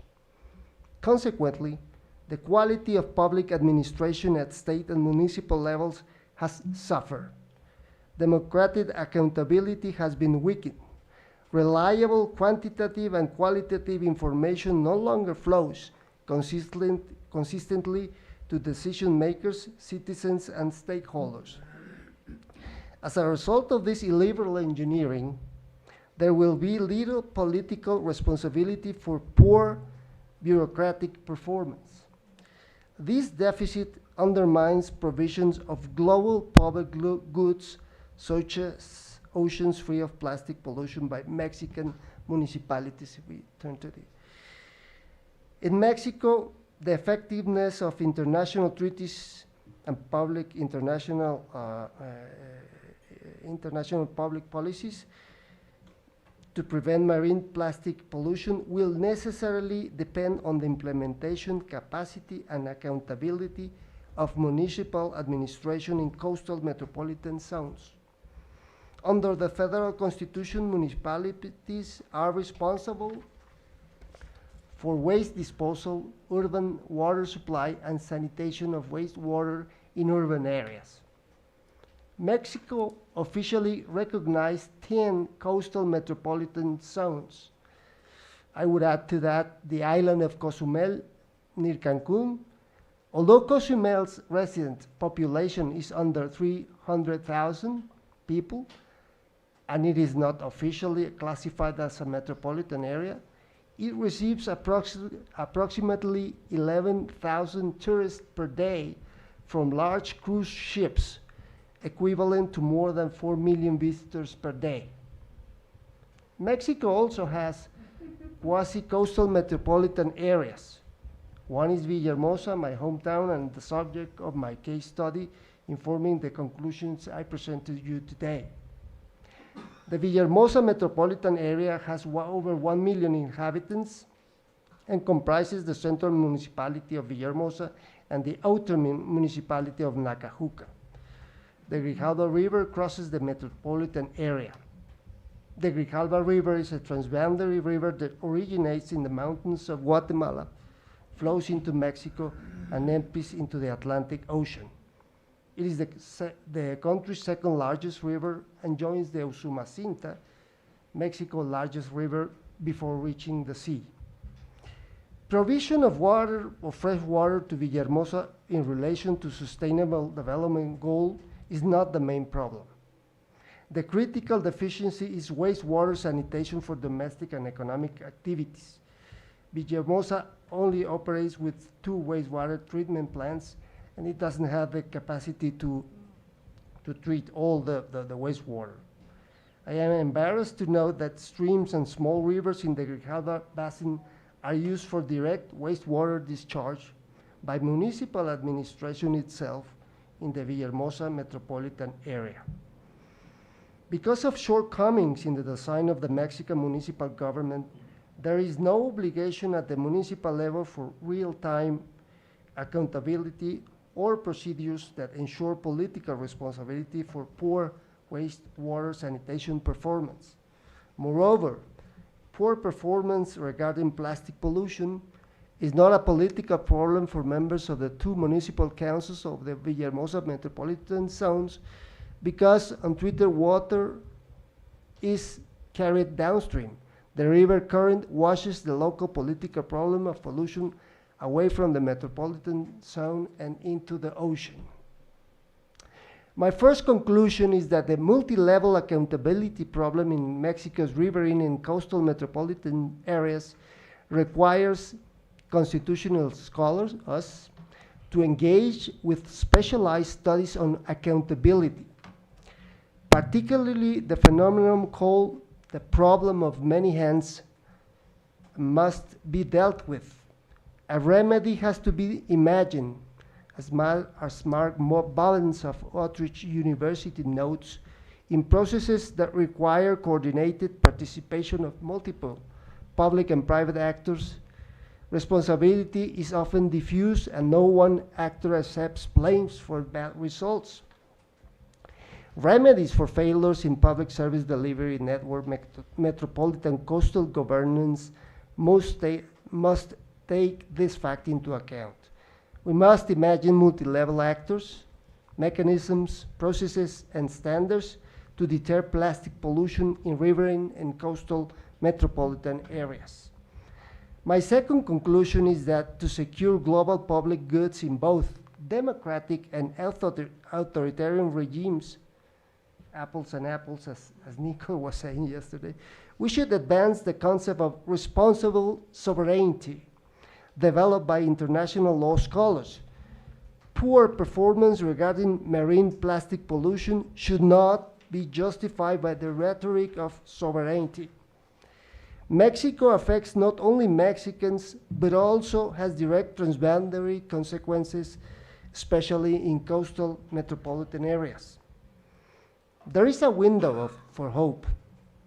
Comparative studies of public administration between democracies and autocracies and hybrid regimes such as the Mexican one show that even the latter type is willing to be open to the influence and supervision of citizens at the municipal level in order to be effective in street service delivery. This is the case of water provision and sanitation. The golden rule of autocracies and hybrid regimes, such as the one we have here, is this: do not touch the nerves of the central government, do not touch the nerves of the national government, such as civil-military relations or social programs for the poor directed to buy votes. This is not the case of water sanitation, so there is room here for improvement. Let us imagine remedies.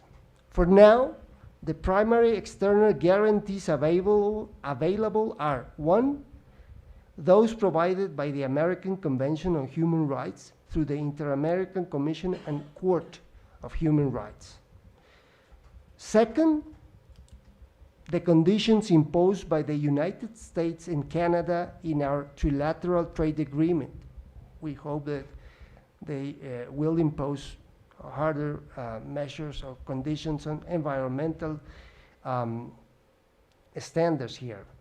And there is a hope for that. I expect that to happen because the US has a Marine Debris Act, which has recently been amended by the US Congress, and it's called now the Save Our Seas Act. That will oblige the Americans to impose severe conditions on the environmental implementation. And also the European Union-Mexico trade agreement might be a good guarantee. The Mexican judiciary and the writ of amparo are undergoing profound changes whose impact on the enforcement of right to clean water and a healthy coastal environment remains uncertain, but the forecast is not good. It will be the task of the Mexican academic community to propose vigorous administrative, parliamentary, and judicial controls at the subnational level, and to improve the functioning of the Mexican Senate to address the problem of many hands in metropolitan coastal governance. But international law must also evolve to provide effective guarantees for the 21st century. Trade agreements conditions on environmental responsibility are very effective. The international scholars at this conference on metropolitan governance in federal countries have offered many useful ideas for this task. Thank you for your attention and for the visit of you all to Mexico and to our own university. Thank you all.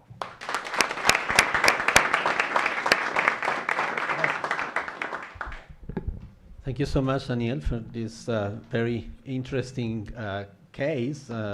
Also for touching upon the three keywords that are, kind of constant issue in metropolitan governance, which is accountability, coordination, implementation, right?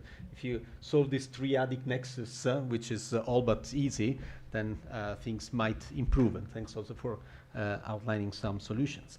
Now we continue with water in a different sense and with Mexico, with Denise Ortiz Lopez, who we all got to know and to appreciate during this conference, also for her great support to all of us. And she will present some of the results of her PhD research, right, that you're conducting here on water governance in Mexican metropolitan areas. So, Denise, the floor is yours. Thank you. The remote. Please, thanks. Well, thanks for the introduction, and I would like to thank all of you to make it possible to visit Mexico, this challenged metropolitan zone.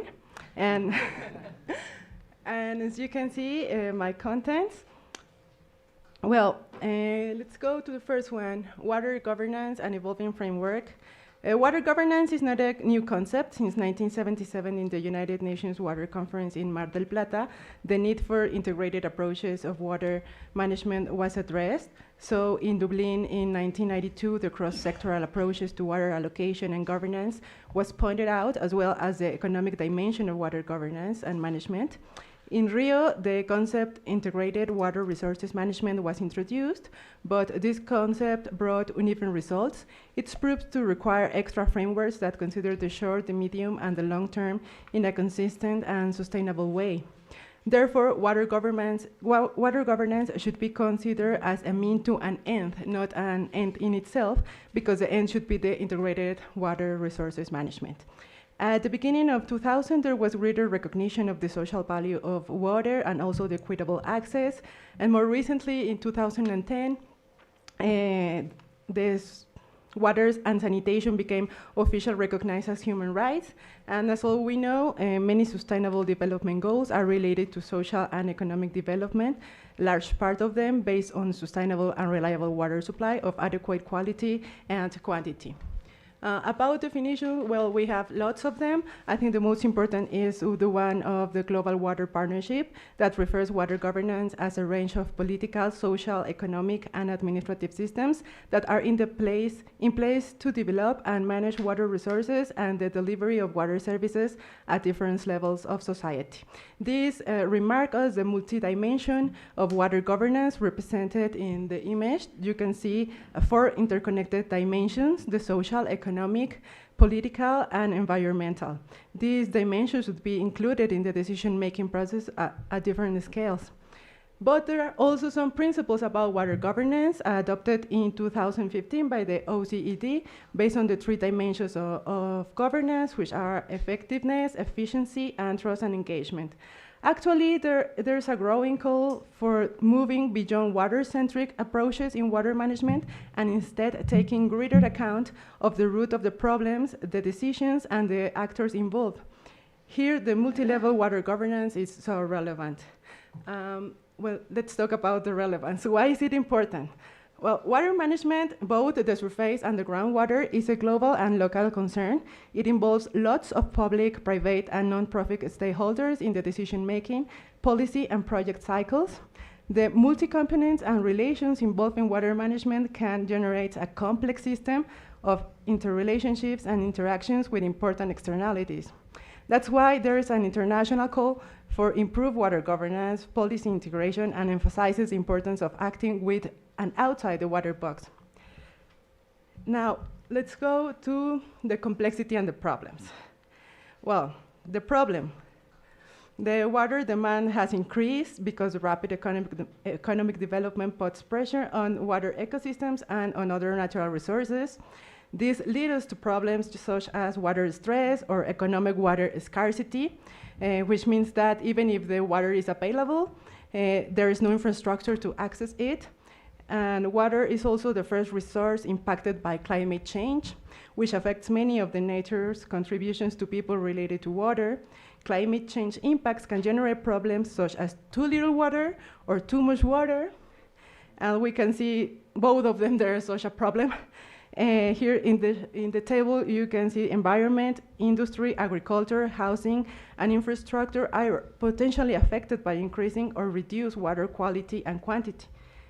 Also, Professor Barceló was telling us about the problem of pollution, and there's only one of the problems. There's water scarcity, flooding, diseases, and consequences of sea level rise, just to mention some. What's the complexity here? First, water cycle is inherently complex. It generates important externalities that are critical for development, including health, poverty alleviation, agriculture, and energy. Water uses, water management, and sanitation are intrinsically linked. The cross-cutting and multi-sectoral character demands attention on multiple values of water and stakeholders' perspectives. Climate risk and impacts on water are also cross-cutting and associated with health, livelihoods, food security, water supply, human security, and economic growth. Well, finally, we have unique properties and quirks of water that turns it into a very complex resource.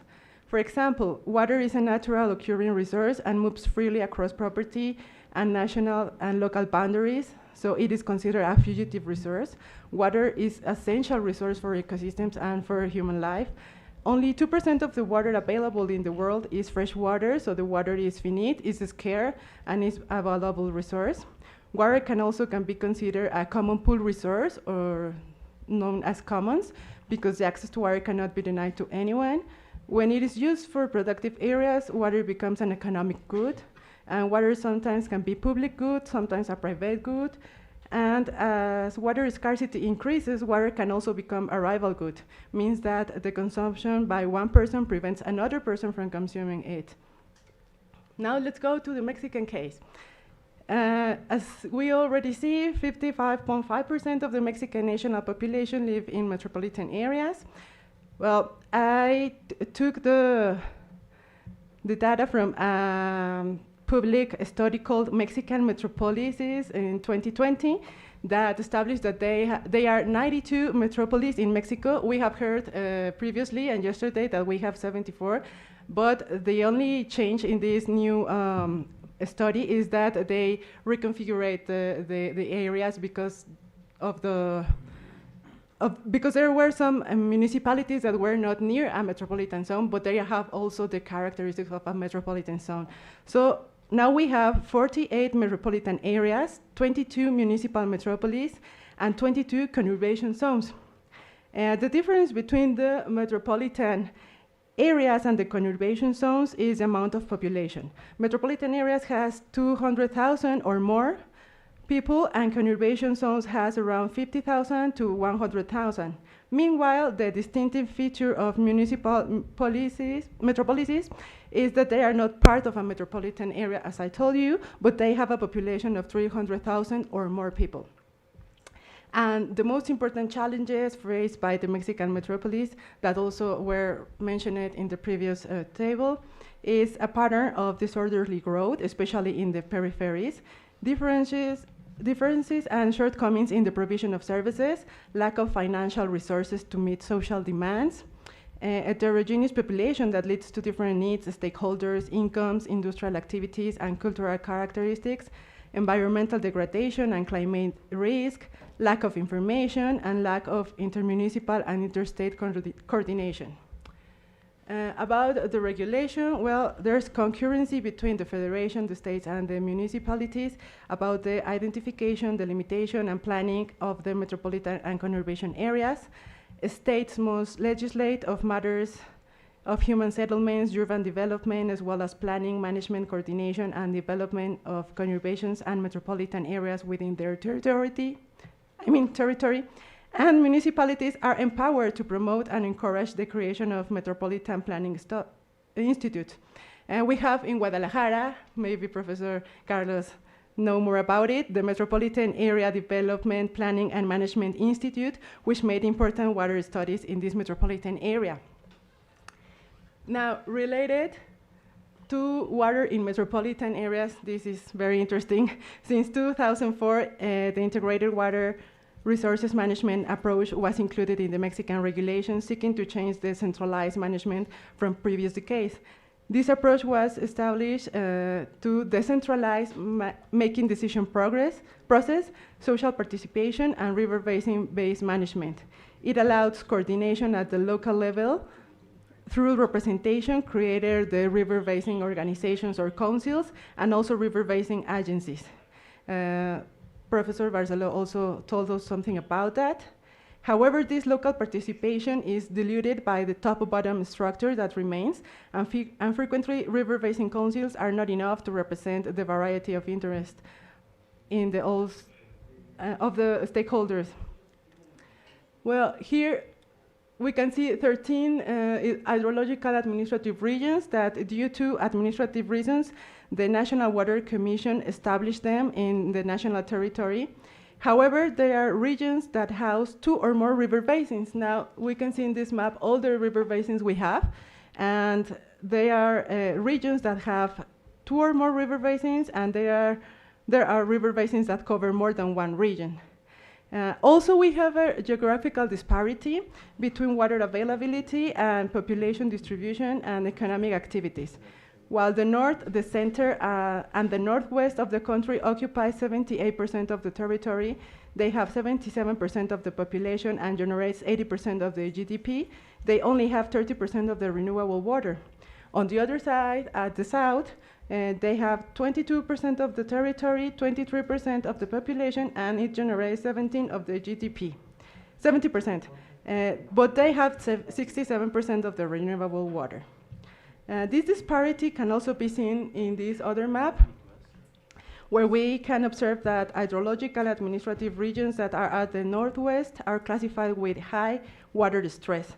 Regions at the northeast are classified with medium water stress, and region 13, that is now our region in the center of the city, we have very high water stress.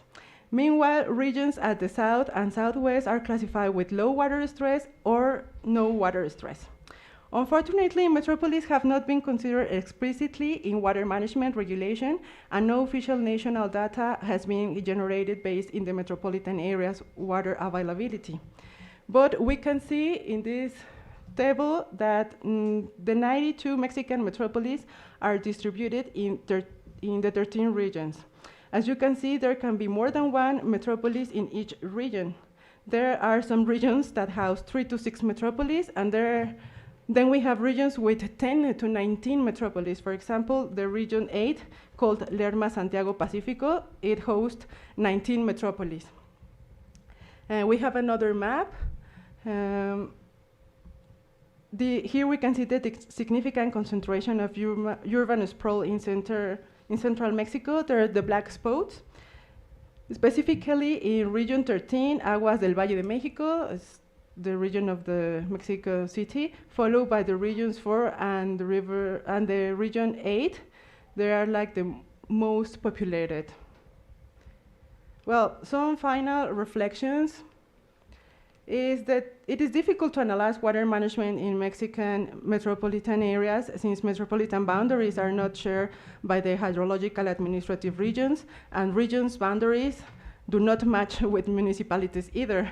However, it is important to study metropolitan areas, since with their overlapping jurisdictions and political fragmentation could lead to incoherent and at worst mutually contradictory water management practices.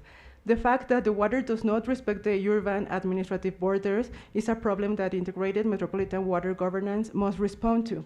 The metropolitan complexity should not be avoided by traditional top-down policies. Instead, federation, states, and municipalities should find ways to remain coherent while preserving diversity that can reflect the heterogeneous concerns of stakeholders on the ground. Water conflicts between municipalities in metropolitan areas are increasingly common, and tools are needed to allocate responsibilities and competing uses. Here I can address yesterday's question about the metropolitan cross-boundary coordination due to the fact that Mexico shares 3 river basins with other countries, the United States, Guatemala, and Belize, and this can drive us to conflicts if water scarcity increases. Well, from a federal perspective, let's say that, as it was said yesterday also, metropolitan zones can be seen as labs to practice multi-level governance that can be applied not only to water. Subsidiarity principle can be taken as a starting point for data collection and analysis about water needs and uses in metropolitan zones, considering the 4 dimensions of water governance. And finally, social, economic, and hydrological disparities between the north and the south parts of the country can be addressed considering the principles of fiscal solidarity and responsibility, not only for funding the water projects and management, but also looking forward to a progressive increase of tariffs, transfers, and taxes applied to achieve an enabling environment, considering solidarity as support during the process of closing this gap. Well, that's all.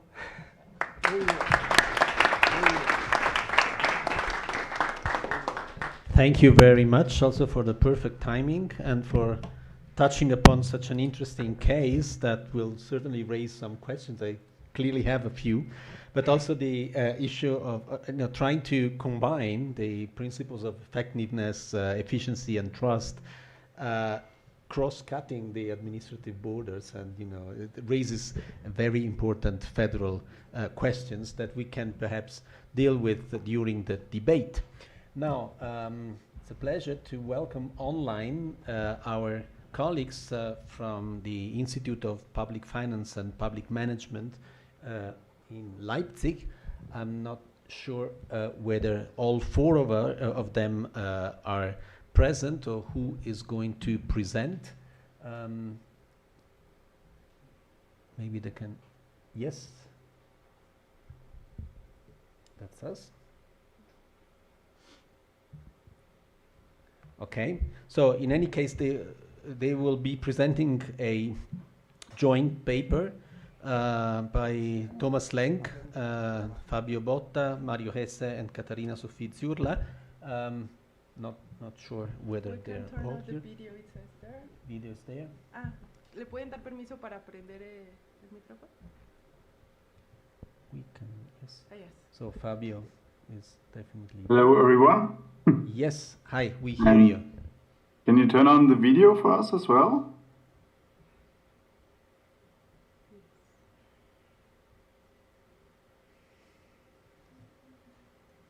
Okay, we see your presentation, not your face, but your presentation.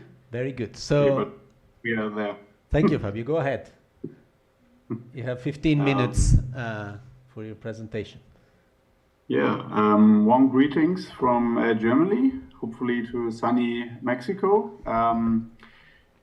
Our summer is nearly over, so I hope you still enjoy your summer. We are very pleased to contribute again to the ICFS conference. This year we are unfortunately not able to come to Mexico City to some budgetary problems.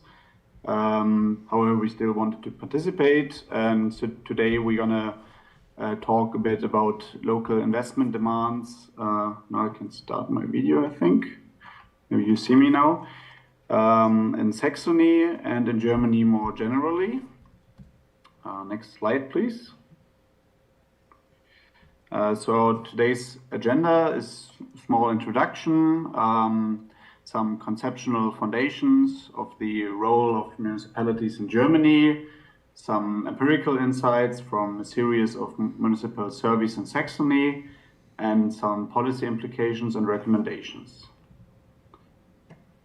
So, next slide, please. Thank you. So when having a look at infrastructure as a percentage of GDP, Germany definitely is not a front runner leader compared to, let's say, OECD countries. And as you probably all know, not investing in public infrastructure leads to numerous problems, including reduced international competitiveness or decreased attractiveness to foreign companies in certain aspects. Next slide, please.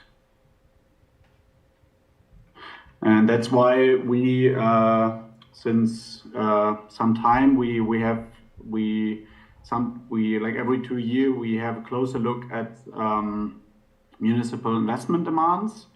On the left figure, you can see the development of municipal investments in Germany. It's the black line, where we have a positive trend, especially since 2017. Driven by a strong economic environment and federal states funding programs. However, investment levels from the year 2000 were only reached or exceeded again in 2018. And since 2013, municipalities in Western Germany especially have invested definitely more on average than those in Eastern Germany. And from the figure in the middle, you see that especially Saxony definitely is not a front runner as well. And on the right figure, you then see that especially municipalities in Bavaria and Baden-Württemberg with darker blue tones definitely stand out with their per capita investment levels. And some other states also sometimes show show clusters of high investments, but they are predominantly widespread investments in large regions with lower investment levels. And overall, one could say that municipal investments are characterized by significant special segregation in the federal state of Germany. And this brings us, today we're going to have a closer look at Saxony. And next slide, please. Thank you. And yeah. So one could say that infrastructure investment in Germany is not only a debated topic in times of disasters, symbolized by the right picture, which is the collapsed Corolla Bridge that collapsed on no other memorable day than the 11th of September in 2024. But there's also, like, nowadays a broad consensus, one could say, across political fractions that Germany's on Germany's significant investment backlog, and in that case, in that context, recently there was a federal special fund of 500 billion euros approved, especially for infrastructure investments, and why municipalities play a pivotal role in that sense is explained later, but in general, they play an important role in German fiscal federal system. And that brought us to the research question on how structural support for municipalities in varying size could be designed to strengthen local investment capacity within the context of German fiscal federal system. So let me introduce you shortly to the pivotal role of the municipalities in the German federal system. Next slide, please. Thank you. Next slide. Thank you. So by constitution, as probably some of you already know, Germany has a two-tier federal structure with a three-tier administrative structure, which means that municipalities are not independent from their federal states. They are part of the federal states, but they have their own budgeting. And the constitution guarantees municipalities in Germany what is called local self-government, empowering the local authorities with significant independent decision-making power over local matters. And we also have the principle of subsidiarity, of course, which means that third-party restrictions can only be are only possible for justified reasons. And when we have a closer look at some example of shares of administrative levels in selected expenditure, revenue, and debt on the right side, you see that municipalities predominantly dominate, especially in real investments. However, they generate very little own source tax revenue, which is on the lower part of the figure, and they remain heavily dependent on transfers from higher government levels, especially from the Länder budgets. This brings me to the next slide, which shows us the share of investments financed by transfers and federal state comparison in different years. And when we have a closer look at the figure, we could say that the share of investment financed by transfers across federal states, we could definitely observe some fluctuations. However, there's no clear overall trend for all federal states. And what clearly emerges is the structural dependency of municipalities on transfers.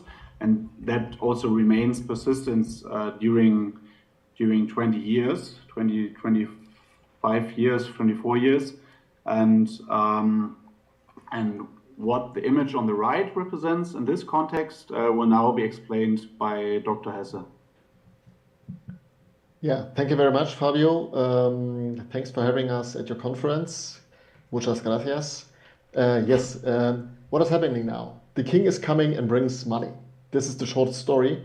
And but what is the problem in the federal state? The problem is that the king doesn't know where to put the money, as we're having those independent municipalities and independent local level, and there's a clear lack of differentiated data. So there's no official statistics about public investment needs. There's no centralized accounting system for this.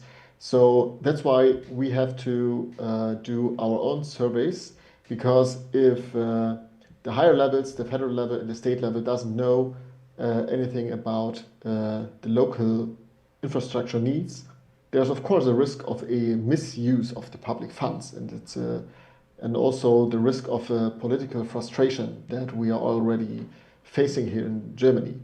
And that's why our institute is doing a survey every 2 years, and now we are just presenting you the 7th edition of the series. In Saxony, we do have 418 municipalities, of which 128 took part in our study. So we do have a quite accurate representation of what is going on in the Free State of Saxony. So first of all, which is the realistic view about investment needs, the investment demand is concentrated on very classical fields of public investment. It's based on education, street construction. So there's not much focus on real future topics. The only future topic that we see here is digital infrastructure.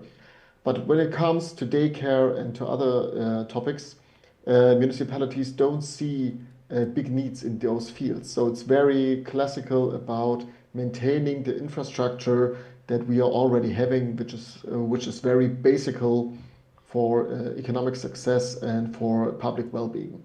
The second thing that we see, that for most of those municipal tasks, I'm a bit sorry about this image. It just shows you different fields of activity of the municipalities, and then it goes back in time from 2024 to 2016. And for most of those municipal tasks, you can say that there's a demand for investment, but however, there's only around 1/5 of the cases, it is a real investment in expanding existing infrastructure or creating entirely new infrastructure. Instead, the focus is on maintaining and servicing existing infrastructure. So this is likely to be typical for a development federal state and a developed industrial state that already has a good infrastructure. But we see here that the marginal utility of an additional infrastructure is quite low, but it needs considerable financial resources to maintain the existing facilities. And that's what I'm trying to point out, that is what the federal government needs to know before giving funds to the local level. And there's only one exemption here. You see, when it comes to digital infrastructure, the municipalities do really see the need of additional new structure and not only maintaining the existing one. So to keep it very short, what are our thoughts and our policy implications? Most of the money is just at the moment given by the way of funds that are subject to application. That means that the municipalities have to apply for the funding. Every project is seen as a very special project, and you see this by these 3 euro signs in the lower left corner. There's what the majority of funds go to. And there's only a small share of overall funding that goes to flat-rated systems. And what we are thinking about is giving more standardization and more simplification and an enhancement of those fiscal flows. And our promise and what we are proposing is to put those funds in the fiscal equalization schemes and not in the special project funding, because we see that the majority of projects are really everyday projects. It's maintaining schools, it's maintaining roads, it's maintaining water supply. So you don't have to apply for a very special project when it's just an everyday project. And when it now comes to this 500 billion investment project, we see that our policy implication for the federal government should be to give more direct support via transfer payments, not for special project application. But also the municipalities could be supported through reliefs from social expenditures, which means an indirect way of forcing public infrastructure investment. And from this 500 billion program, 100 billion roughly will go to the local level. So that's a lot of money going, around 4 to 5% of overall GDP is going to the local level. So federal government should think twice before giving this money. For the states, it's about giving financial support, but also support regarding the procedures. Because also for the states, it's important to give flat rate allocations instead of earmarked special funding programs. This is really a change of thinking for German officials, because we see that like for municipalities, it's better to have the small predictable amounts of money instead of a large uncertain one-off payments that you go from a project payment. Also, we see, we already had a presentation about accountability today.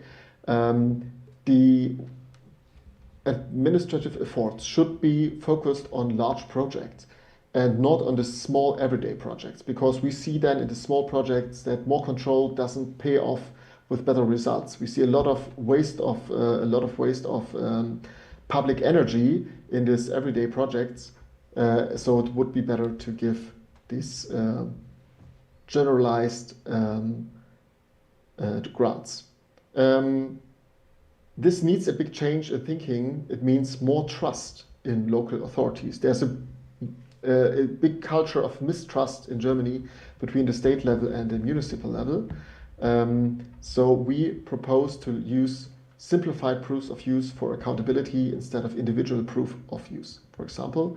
And last but not least, one possibility to empower the local level could be a generally higher share in value-added tax. So there's a system of tax sharing in Germany, and municipalities do only get 2.8% of national value-added tax. So one probability would be to rise this share and so to have a higher share of tax participation.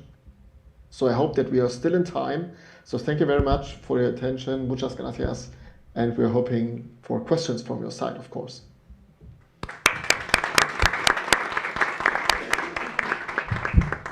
Thank you very much, Fabio and Mario, for this presentation. We'll get back to you. Hope you can stay with us for a while and participate in the discussion afterwards. Without further ado, we have a change in the program. As you may see, we don't have Leonam Liseiro here speaking about Brazil, but we have our host, Jose Maria Serna, who will take us to some points of reflection for the future. What is the future agenda? So topics for debate on this area. Please, Jose Maria. Thank you, Francesco. I must start my presentation saying that I'm a newcomer to the debate on metropolitan zones. I've been doing research for many years, even decades, on federalism, but not specifically on metropolitan zones. And I thank Carl and Eva, who invited me a couple of years ago to write a contribution on Mexico City,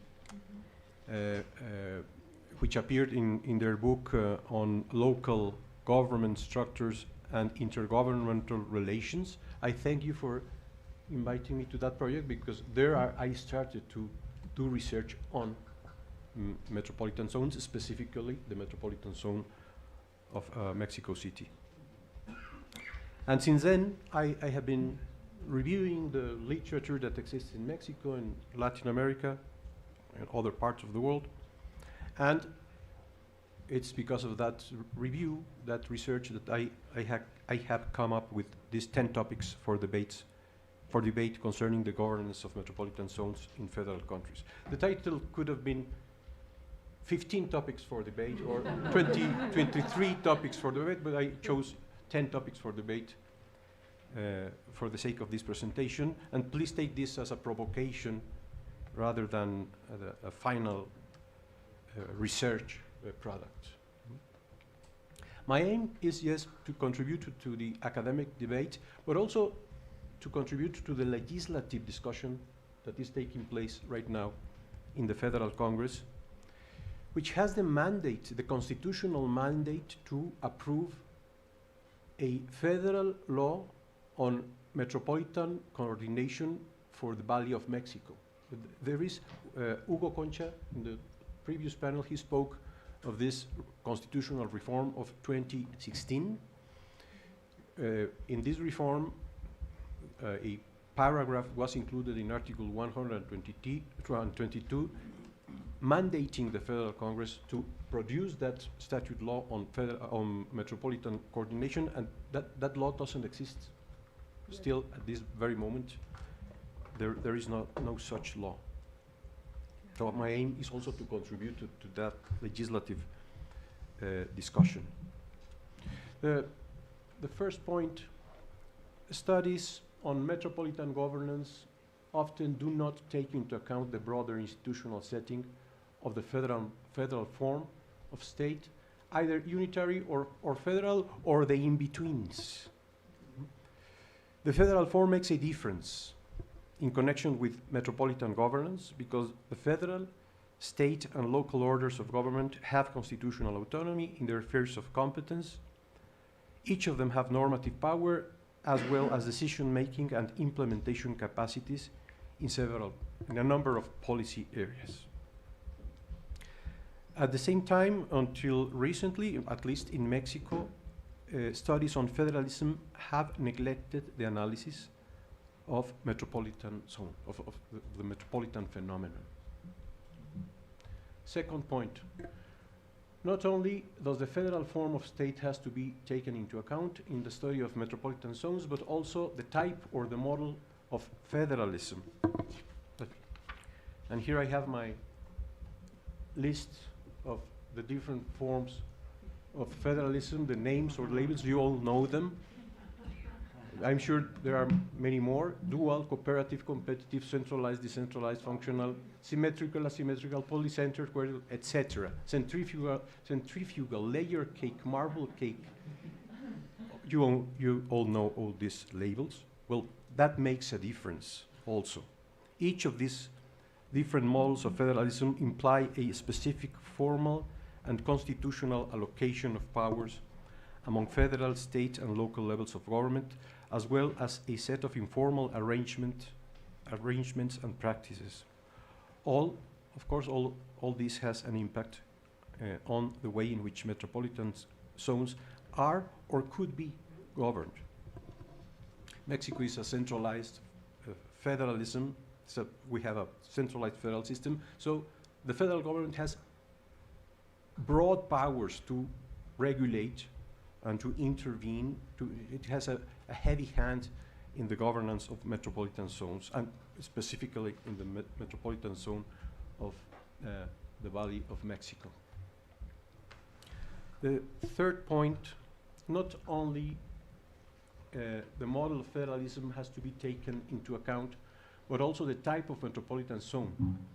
And metropolitan zones can be classified according to different criteria. I have my own classification here, and this classification to some extent is reflected in the program of this conference. We have intra-state metropolitan zones that exist within one state.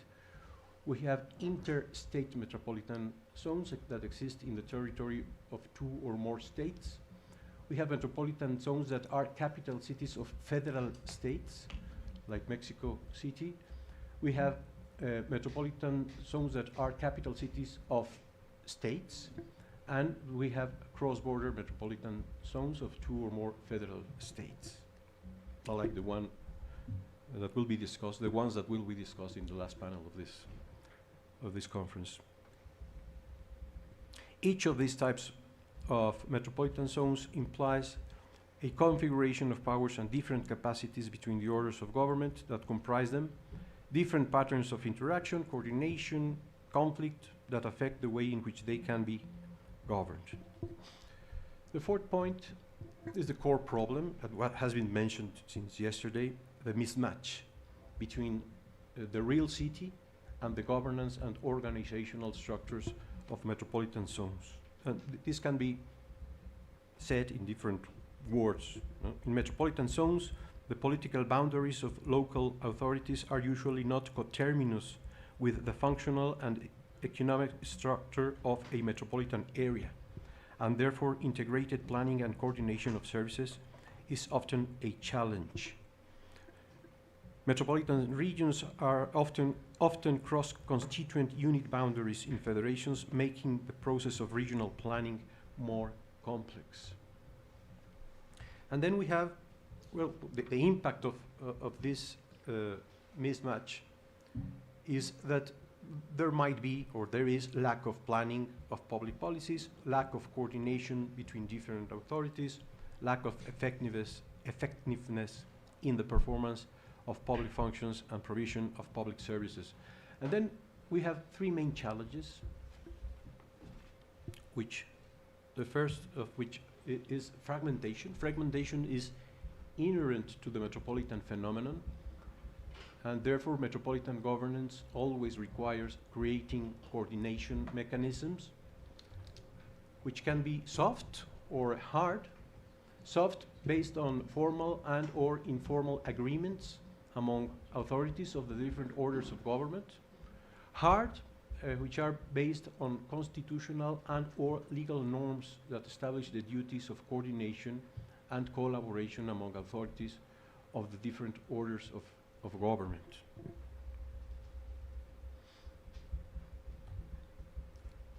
Yes, coordination becomes necessary, but it may be unconstitutional in most or in many countries. And then you have the issue of whether or not have constitutional recognition of a new level of government, that is the level of metropolitan government. And if the answer is yes, we should have a constitutional recognition of metropolitan zones, then which constitutional design? In Brazil, I understand, I have learned that in Brazil, the Constitution of Brazil, they have a constitutional design for metropolitan zones. That would be interesting to analyze. And then a third challenge, which has to do more with the social or the cultural dimension of metropolitan zones, is the challenge of developing a metropolitan view of things, a metropolitan view of problems, a metropolitan thinking, even a metropolitan identity. And maybe the lack of a metropolitan identity is also an obstacle for the coordination that is required for the governance of metropolitan zones. A fifth point, most models of metropolitan governance imply the transfer of power from the traditional orders of government to new metropolitan structures of government. But, I clarify there, the intensity of such transfer varies in the different models of metropolitan governance. No matter which model you take, there will be some sort of transfer of power. You take the one-tier model or the two-tier model or the special agency model or the inter-municipality model or the vertical coordination model, there will be some sort of transfer. And then the challenge is how to process politically the creation of coordination mechanisms and the transfer of power that they imply. How do you process politically? Here, this leads you to the discussion on incentives and sanctions for the creation of metropolitan structures of government. The sixth point, two additional challenges for metropolitan governance: asymmetry and asynchrony. I will just define asynchrony and I will focus on asymmetries. Asynchrony refers to the fact that the authorities that form part of a metropolitan zone more often than not have different agendas, priorities, calendars, diverse urban normativity and rules, and even sometimes opposed administrative regulations. But I will focus on asymmetry. Asymmetry can, in the context of federal systems can have different meanings. One possible meaning is that states and municipalities may have different amounts of fiscal resources and administrative capacities.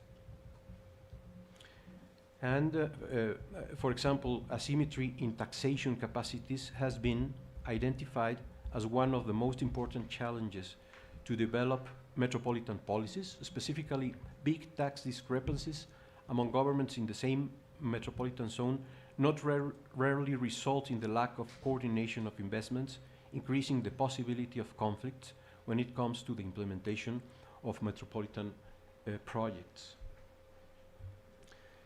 And then there is this social demographic dimension of asymmetry of metropolitan zones or within metropolitan zones, and this is related to the phenomenon of diversity, defined by Nico in terms of the dividing lines along socioeconomic markers, as well as, for example, between the rich and the poor, as well as the identity markers, mostly notably race, religion, ethnicity, language, and nationality. In this context, metropolitan governance requires inclusivity.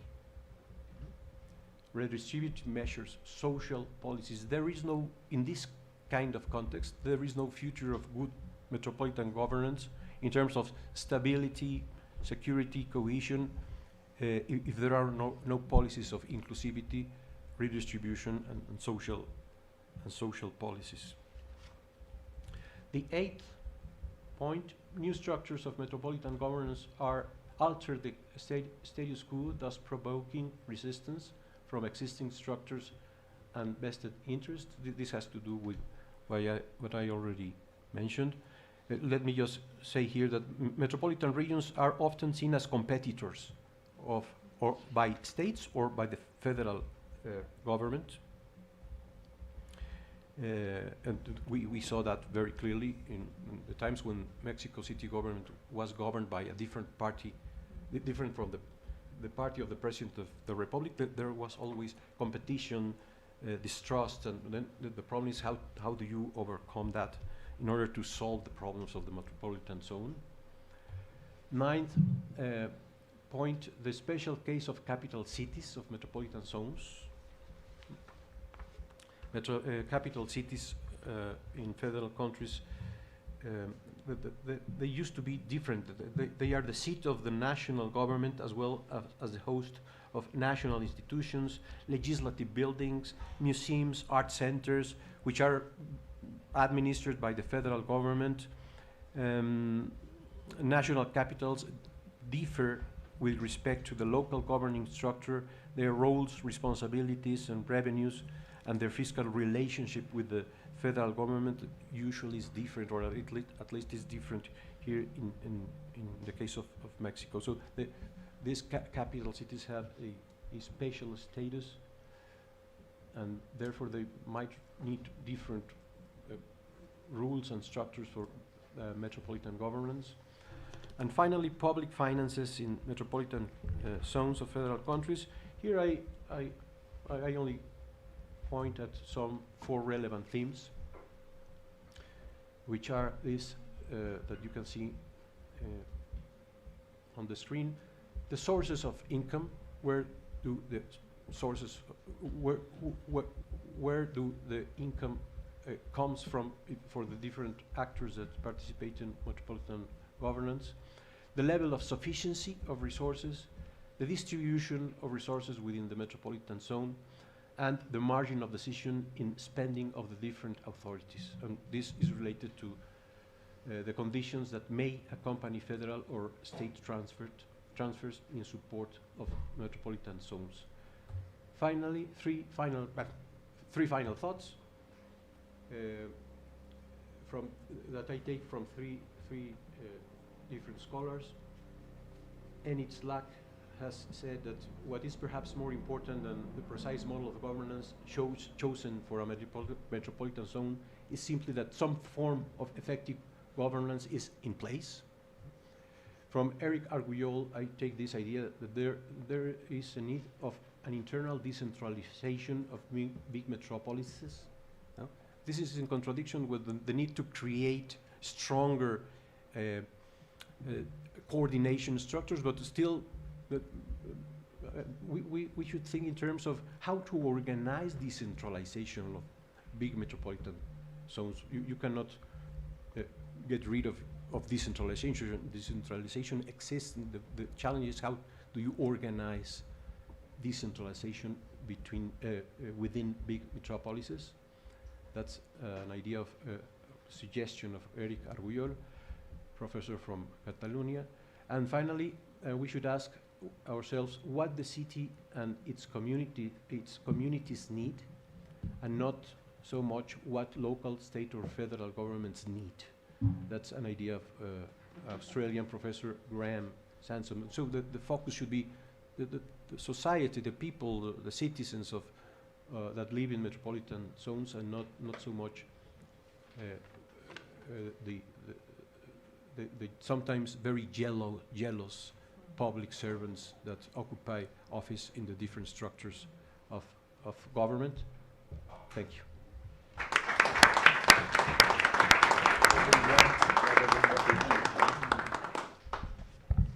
Thank you, Jose Maria, for this really inspiring final reflections.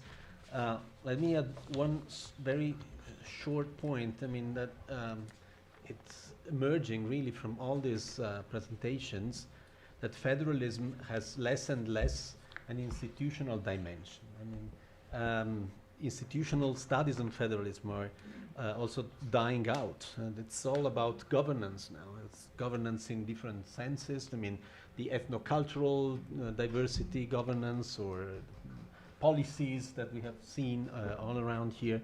And that goes for local government much more than for subnational entities, and even more for metropolitan areas, so the governance of metropolitan areas, which is still kind of in search of a form of institutionalization. And let me take the definition by Eva Maria, so the rebellion. I mean, I would add even the institutional rebellion, right? Because there is the need for, so not only a political or legal, but really like the need to establish themselves in certain institutional forms, and this requires some rebellion against the established structures. So this leads to the mismatch, right, that you were mentioning. And the question, the additional point, if I may add, is what will prevail? At the end of this rebellion, will the traditional institutional structure prevail, or the new potential, still to be defined structure of the metropolitan areas, the local government more general, or the functional elements, like you mentioned that. You never mentioned any of the administrative board, etc. So these water governance areas are totally cross-cutting. And I mean, it's not an issue of less importance. Water, without water, we are all dead. So that will be probably stronger in the long run than in existing institutional frames. So anyway, further point for discussion. Let me open the debate. We have some less than 10 minutes, but I'm sure there will be questions and remarks. So, okay, I see already. Please, Claudia, go ahead. Okay, hello. I don't know if you can hear me? Yeah.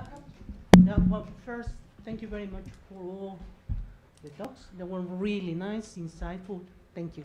I have two comments, one for Daniel and the other for Denise. Daniel, there is an environmental legislation framework that dates back to 1988 with the General Law of Ecological Balance and Environmental Protection. That is the base for any of the environmental interventions. That is not the only one. During the 90s in Mexico, the whole structure of environmental legislation was defined. Integrated management of residues, water, that it had to be reviewed, as well as climate change, the general law of climate change, on the electricity. Lately, I mean from the beginning of the mid of the last federal administration, the general water, the international national waters law is being under review, and I'm glad, because the amount of water that there were designated to people were but ridiculous. The second one that it just started a couple of months ago, it was the circular economy. And that is important, but let me tell you, in 2017, there were 32 circular economy tools at subnational level. Most of them were directed to plastic of one single use. But with the COVID, those were vanished completely. So there is, let me tell you that in comparison with the United States, let's talk about air quality. The maximum permitted levels of criteria contaminants are not that different. They're very similar. And the third thing, municipal wastewater treatment plants must comply with the NOM 001 SEMARNAT 1997, now it's 2017, and NOM 002 SEMARNAT, I think that is 1999 or something like that. The first is going to set the criteria for the parameters that are going to be released in what is treated for that facility. And in the other one, the 002, is for the water bodies when it's going to be discharged. I don't think, saying that we need to sit down and see for more laws to be created. Mexicans love to do that, and we have been inefficient doing so. Because what we need to really take care of is that monitoring that is the case, that are being reaching complacement of laws, and that is not happening. I'll give you an example. In wastewater treatment plants, you know what? That 40% in the territory are not working. And you know why? Electricity. Electricity, exactly. They don't have enough money to pay the electricity to run that. Many things could be suggested and are being put in place in some places of Mexico. So it's different. It's not only low emission. And I just want to say some comment. I think that we're all entitled to our comments and to our vision and to our perception. I do respect your perception on the government, and I disagree with that. I'm far from being a supporter of this government, far. But I don't think that because of the autonomous governing bodies disappear, we are going to grow autocracy. That is not the case. The bodies, I think that we as a society need to look that there are no dispendious, inefficient, or misused federal funds. And in many cases, that was the point. So we need to check for that. Denise, water stress, in your map of water stress, you consider only population growth and economic activities, or were you considering climate change conditions as well? Thank you. Thank you, Rika. Thank you very much for those wonderful presentations. I have a short comment for Jose Maria. I really liked the point you made on the last slide, ask what a city and its communities need and not what local, state, or federal government needs, because that resonated with the point made by Enrique this morning. What is a good policy? It is a good policy if it serves the people. My question is to Denise, and it's more like a clarification question. I did not quite understand this difference in the hydrological administrative regions that you were mentioning in this mismatch. How are these hydrological administrative regions determined based on topography, geography? What is the difference? Thank you. Yeah, Albert. Thank you for your presentation. I have a question for Denise as well. I was very interested by the map that you showing the spatial mismatch between the distribution of population and the availability of water. So the map you showing the mismatch between the spatial distribution of water and population. And I was wondering if there has been any project, large-scale project to bring water from the southeast to other parts of the country, or especially Mexico Valley. And if there has even been such a project, who would be responsible, what institution to decide this? Good. Let me add a very short question to Fabio and Mario. If there has been, if at all, an impact of the latest constitutional reform, like 2017 and the recent one, 2025, on municipal spending capacity. Thank you. Okay. I just had a quick one, Francesco. Oh, sorry. Yes. One more. Sorry. It was brought about by Denise's. It was your presentation, Denise, that made me think about it. But it's also related to your comments and to Jose Maria's general comments. I come from an I don't come from, I'm Canadian, very federalist, but I live in a very anti-federalist country. Australia. Australia is anti-federalist. And so in terms of what we're talking about in general, we're talking about new global challenges to federalism, from water management, natural disasters, flooding, droughts, fires, and urbanization, that federalism might not have solutions to. So I just wanted to put out there, because it came about with water management, so Australia is nationalizing and making national standards. So there's really a unitarization and nationalization of water, energy, droughts, flood, and all those things. But going to Jose Maria's, there's also not a lot of federal solutions to urbanization. So I just wanted to point out that we are really, in a broader sense, looking at, does federalism, a system of government, have solutions to the challenges that this panel's raised? So I just wanted to put that out. Yeah, micro. Micro without mic. Go ahead. That one of the advantages of federalism is the clarity of structure and therefore of technical, at least in theory, accountability. And what we're seeing here is the need or the emergence of governance structures that are more informal, perhaps functional, perhaps not functional, but we have a real deficit of accountability. And there's a mismatch there. Federalism doesn't solve it, but governance doesn't protect us. No. Thank you. You have -1 minute. The floor. Go ahead. Well, as regards to general laws of environmental and urban development here in Mexico, yes, I know that we have it. But they depend on state laws. And the judicial powers of states are still designed as in the 19th century. And now we have a different scenario, a multi-level new reality. And there is no state guarantees for the environmental state laws. Not in Tabasco, I assure you, not in Chiapas, where I have been taking my case study. There's need for environmental state courts. We don't have them.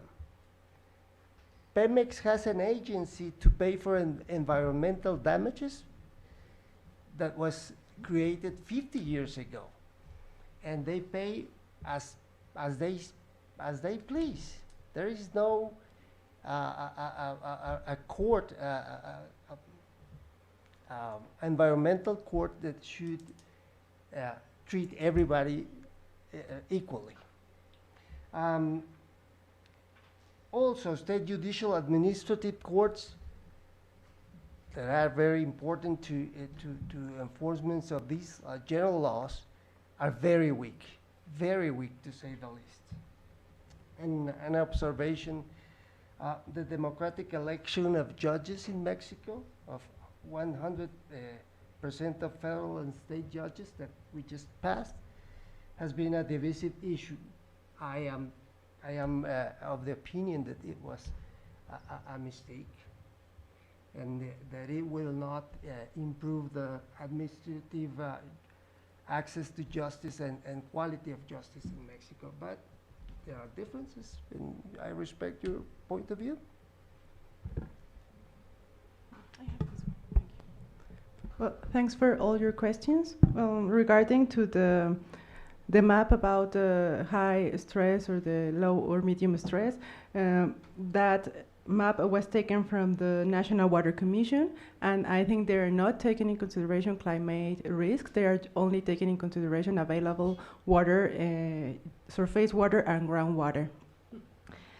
About regions, well, it's a little bit complicated because National Water Commission decided first to divide the territory in hydrological regions, and then due to administrative facts, they decided to organize it in 13 hydrological administrative regions.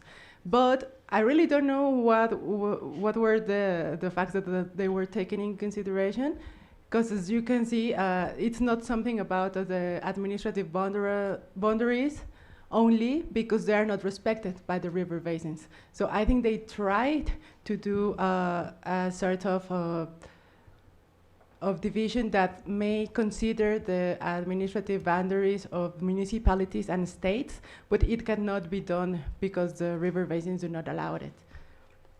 And about the project of having water driving from the south to the north, we have like a long history of trying to do that.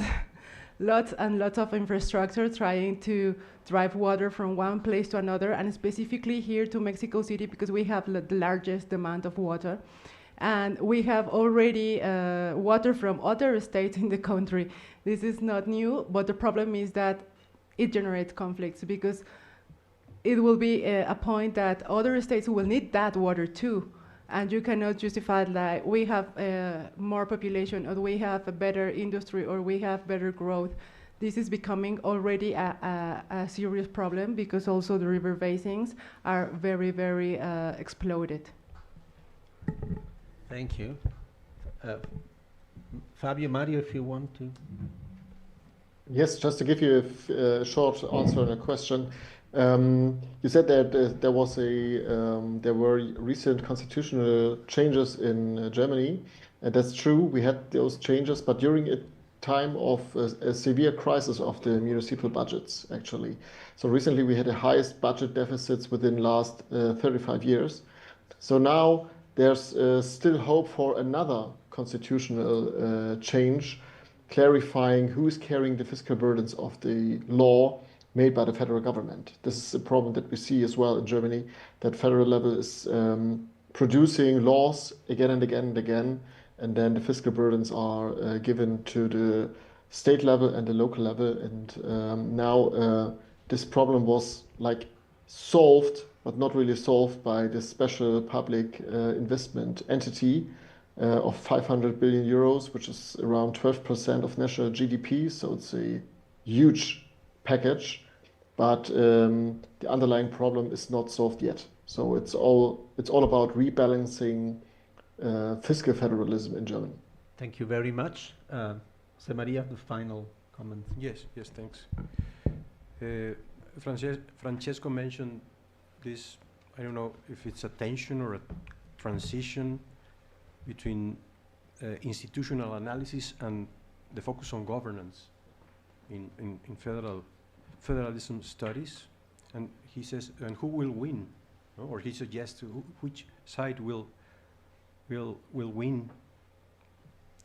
I don't know the answer, but I think that social reality will force us to change the way in which we think of federalism, and we will force us to change institutional arrangements. There was a phrase from a Mexican scholar who pointed out that federalism is a pre-metropolitan phenomenon. So, in a way, our way of thinking of federalism has been captured by a conceptual framework that was created many years, even centuries ago. Well, that's what. So social reality will force us to change. And another thought, a final thought about cities and mega cities. Cities have been protagonists for centuries as polities, as a way of organizing social and political life. Ancient Greek cities, they were city-states. Mesoamerican cities, the form of organizing political and social life was city-states. Some of you will go tomorrow to Teotihuacan. That was a city-state.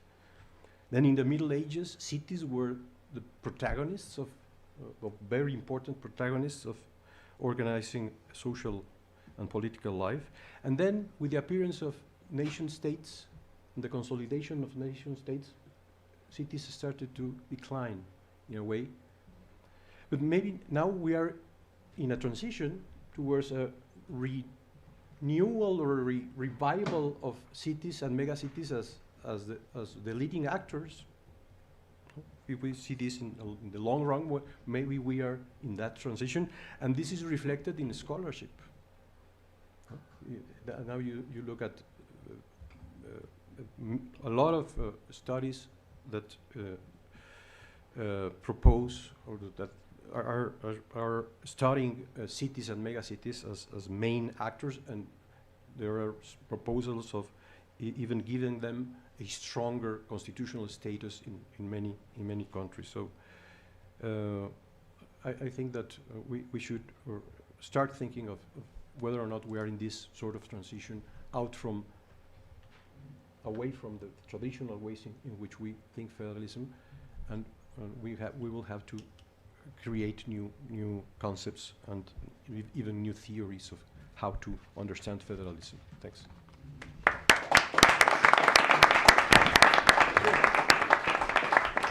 Thank you all. Next panel, next and final panel. Yes.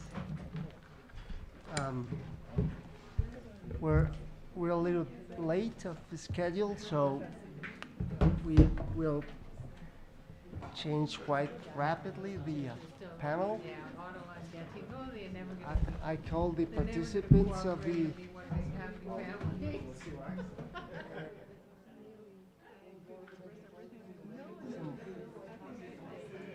There are specific.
If you want to take your seats, please, first, second, and third call, as in the theaters.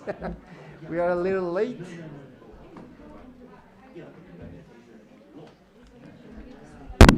Excellent.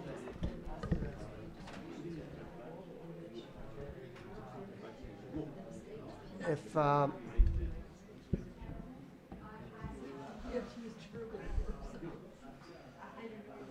Andre, and Tracy, can you please ask our colleagues to come back? Yes, but because we're quite late. And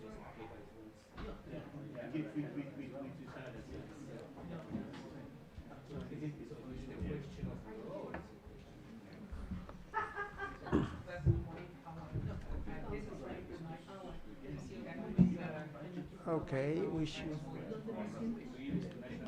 ¿Quién nos falta? Gabriela.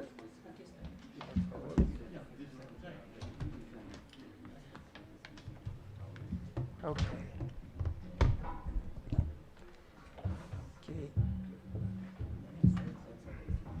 Okay, we'll start our 8th session, which will be the last one.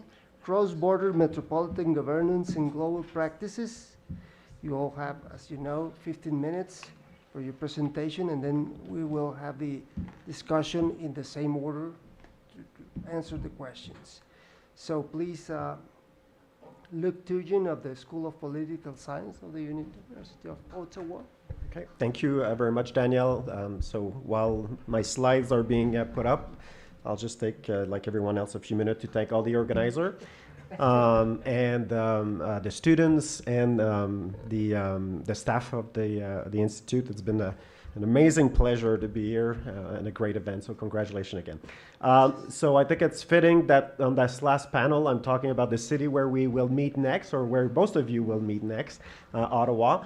This is actually a picture of the university during the fall period. So when we will be there, hopefully it'll be sunny and the leaves will be yellow. And it'll be like that. This is the central administration building of the university. I never go there, so but so it's not where we're going to meet. We'll be meeting in you might have an event there. Great, that'll give me the occasion to go. So yeah, so just a few things about, just to give you a bit of context about where we will meet. This is the Ottawa-Gatineau region. The capital of Canada is Ottawa.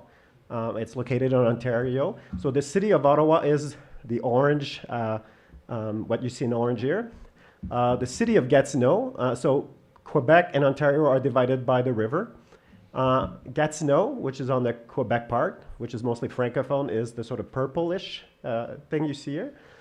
Where you have the sort of the line, this is what the Canadian government, the federal government, consider to be the national capital region of Ottawa. And the entire green spaces in Canada, Metropolitan, are defined by the central census unit, and so that corresponds to all of the green area. Canada, unlike our American neighbors, Ottawa is not a federal district. It is a city capital. It is often presented as a political capital also, or secondary capital, meaning that it's not it's a bit like Canberra. It's not a significant economic engine of the country. It is mostly a governmental town. The total population is about 1.5 million. About 75, three-quarters about on the Ontario side in Ottawa and the Ottawa region, and about a quarter on the Quebec side. The federal public service is the main employer of the region, and basically the federal government, its official policy since essentially the 1960s, more or less, is that 75% of the jobs are in Ottawa and 25% of the job must be located on the Gatineau side. Okay, and so it is a very integrated economy, partly because about a quarter, 26% of Gatineau residents are employee of the federal civil service. They don't all work on the Gatineau side. They work often on the Ottawa side.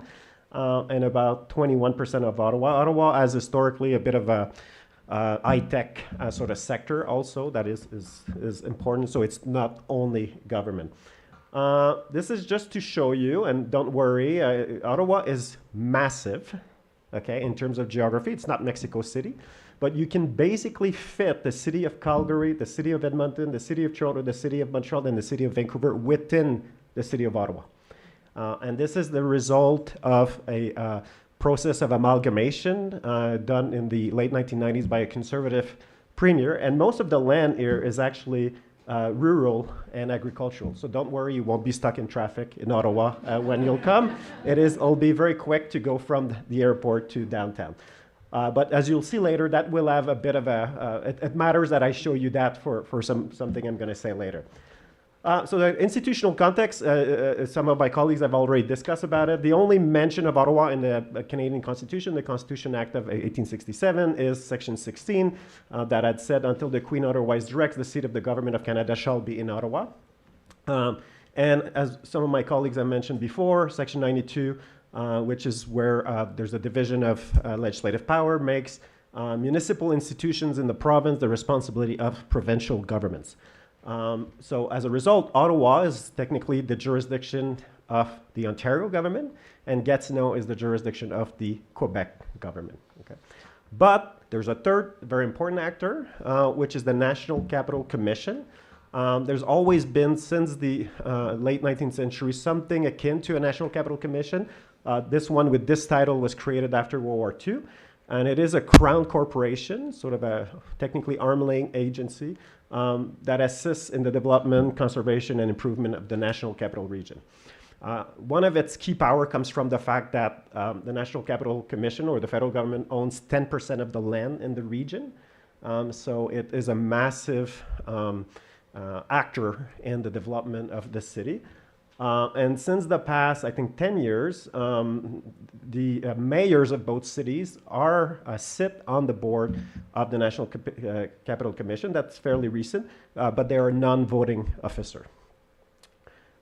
Usually, and as I'm going to get very poli-sci, so I apologize to my non-political science colleagues, but it's usually in the literature on urban politics, Ottawa-Gatineau is usually presented as a case of coordination failure. So there's no coordination according to literature. The idea is federalism create a high level of subnational autonomy that can exacerbate political conflict around locational policy coordination.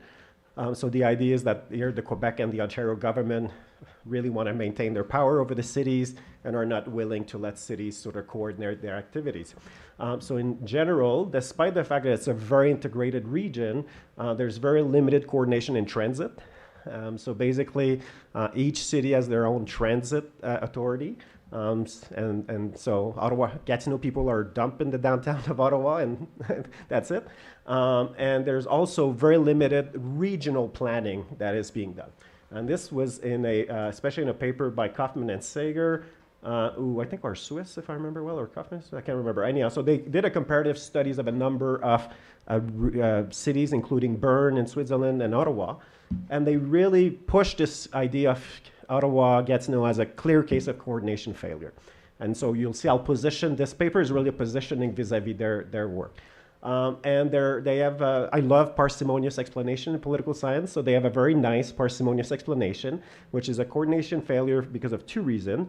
One, vertical provincial control of cities in Canada, very clear. And the other one is limited level of tax autonomy. Now, why does that matter?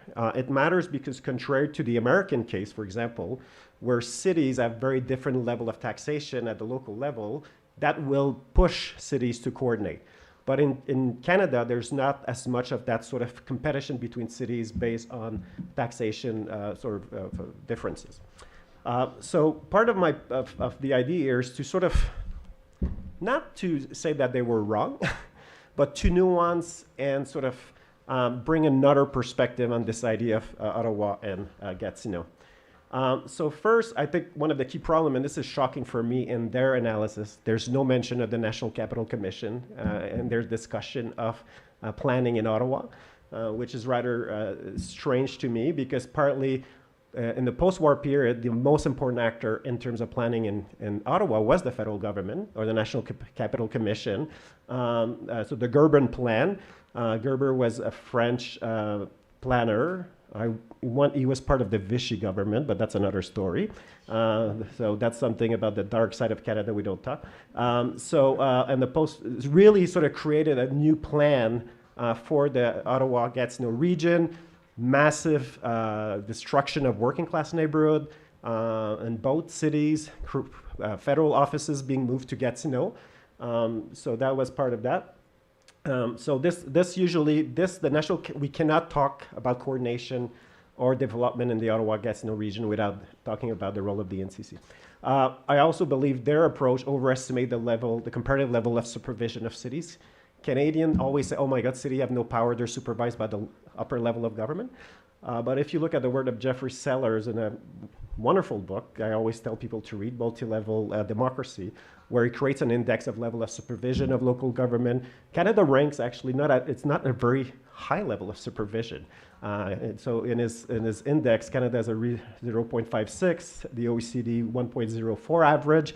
For those of you who know about the French or even the Italian system with the sort of history of the préfet, for example, Canada doesn't have that kind of very strong supervision. There is supervision at the ministerial level, but not, there's still a great deal of autonomy of cities in Canada in their sort of area where they have some investment, I should say.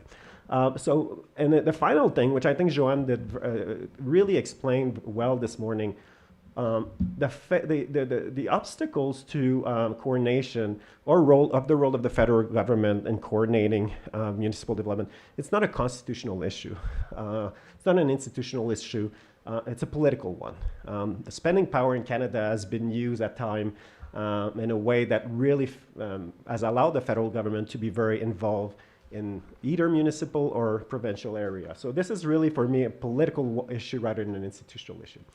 And also, and this is the most important part, and is that over the past 15 years, we have seen growing evidence of attempts at multi-level forms of government or forms of coordination in the Ottawa region, Gatineau. And you'll see they might seem minor, and they are minor, but they still exist.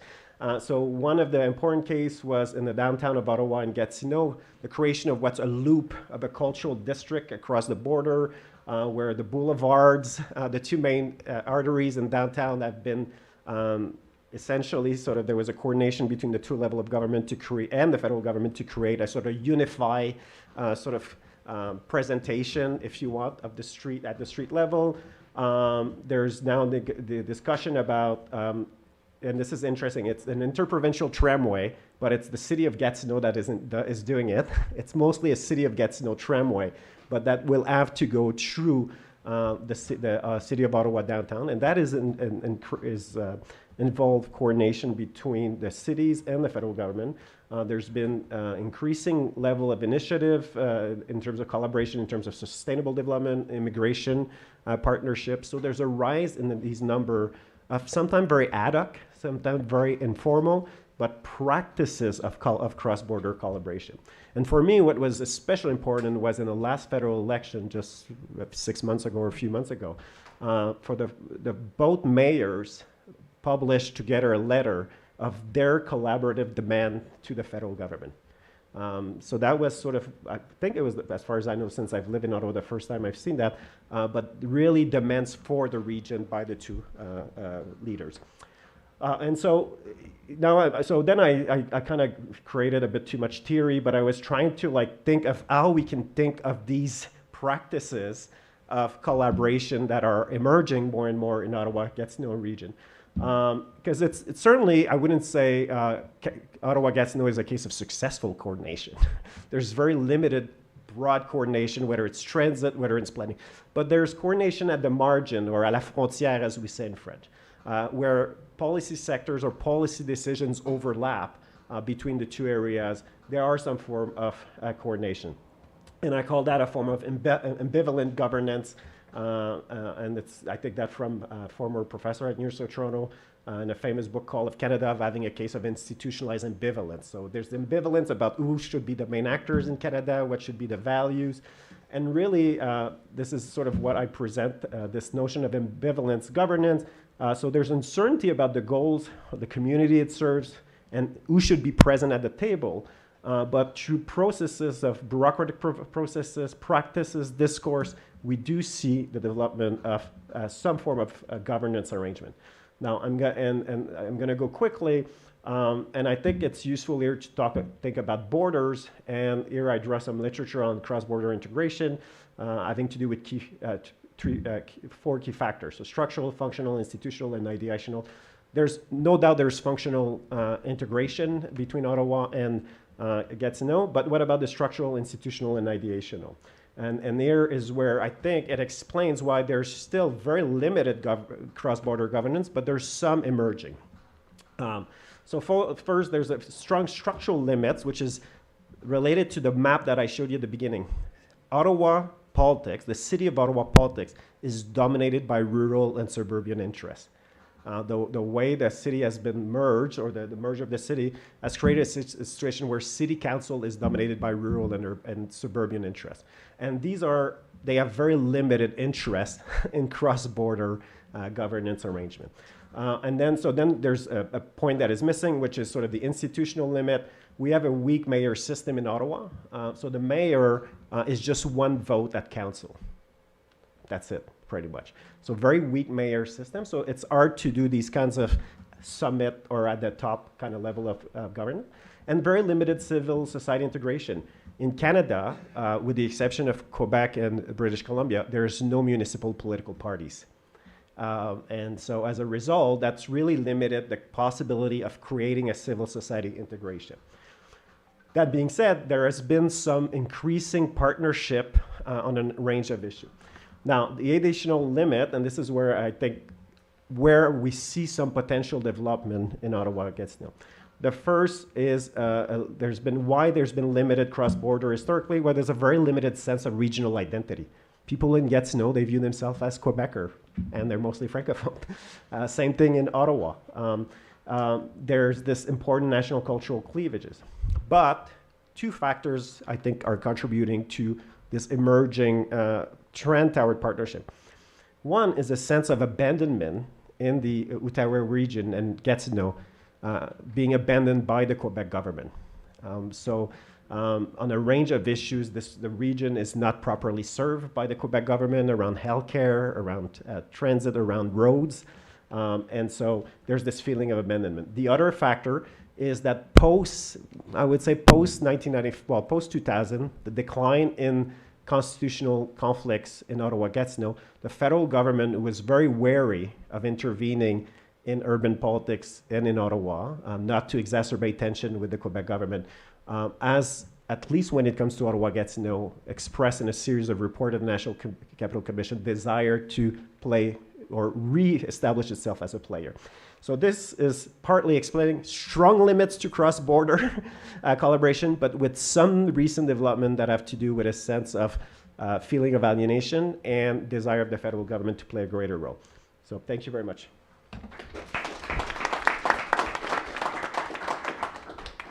Thank you very much. Now I pass the floor to our colleague from Colegio de la Frontera Norte in Tijuana, Mexico, Gabriela Muñoz Melendez. Please, Gabriela. Thank you very much. Thanks for having me. Thanks to everybody here. I am not a federalist. I'm not a political scientist. I'm an environmentalist. And my work goes on environmental governance. So thank you very much. Thanks in special to Jose Maria. So if you want to vent your anger at someone because my presence here, go. I try to be very short and brief and try to explain what is happening now. I should acknowledge that because the talk of Hugo and Jose Maria, I don't need to explain those certain things that I don't feel so comfortable about. So thank you very much. Okay, I will take the content. There will be in 4 parts. I'm trying to make this context of the area, then what is the cross-border cooperation, if any, what is the cross-border governance, and the Cali-Baja region. I live in Tijuana, which is in Baja California. Let's present you the border region. Yeah? That is with the dots around. Well, I don't know if you can see this, but this line is 3,145 kilometers. It's very long, 1,952 hectares must be there. Excluding the maritime borders in the Pacific and in the Atlantic Ocean.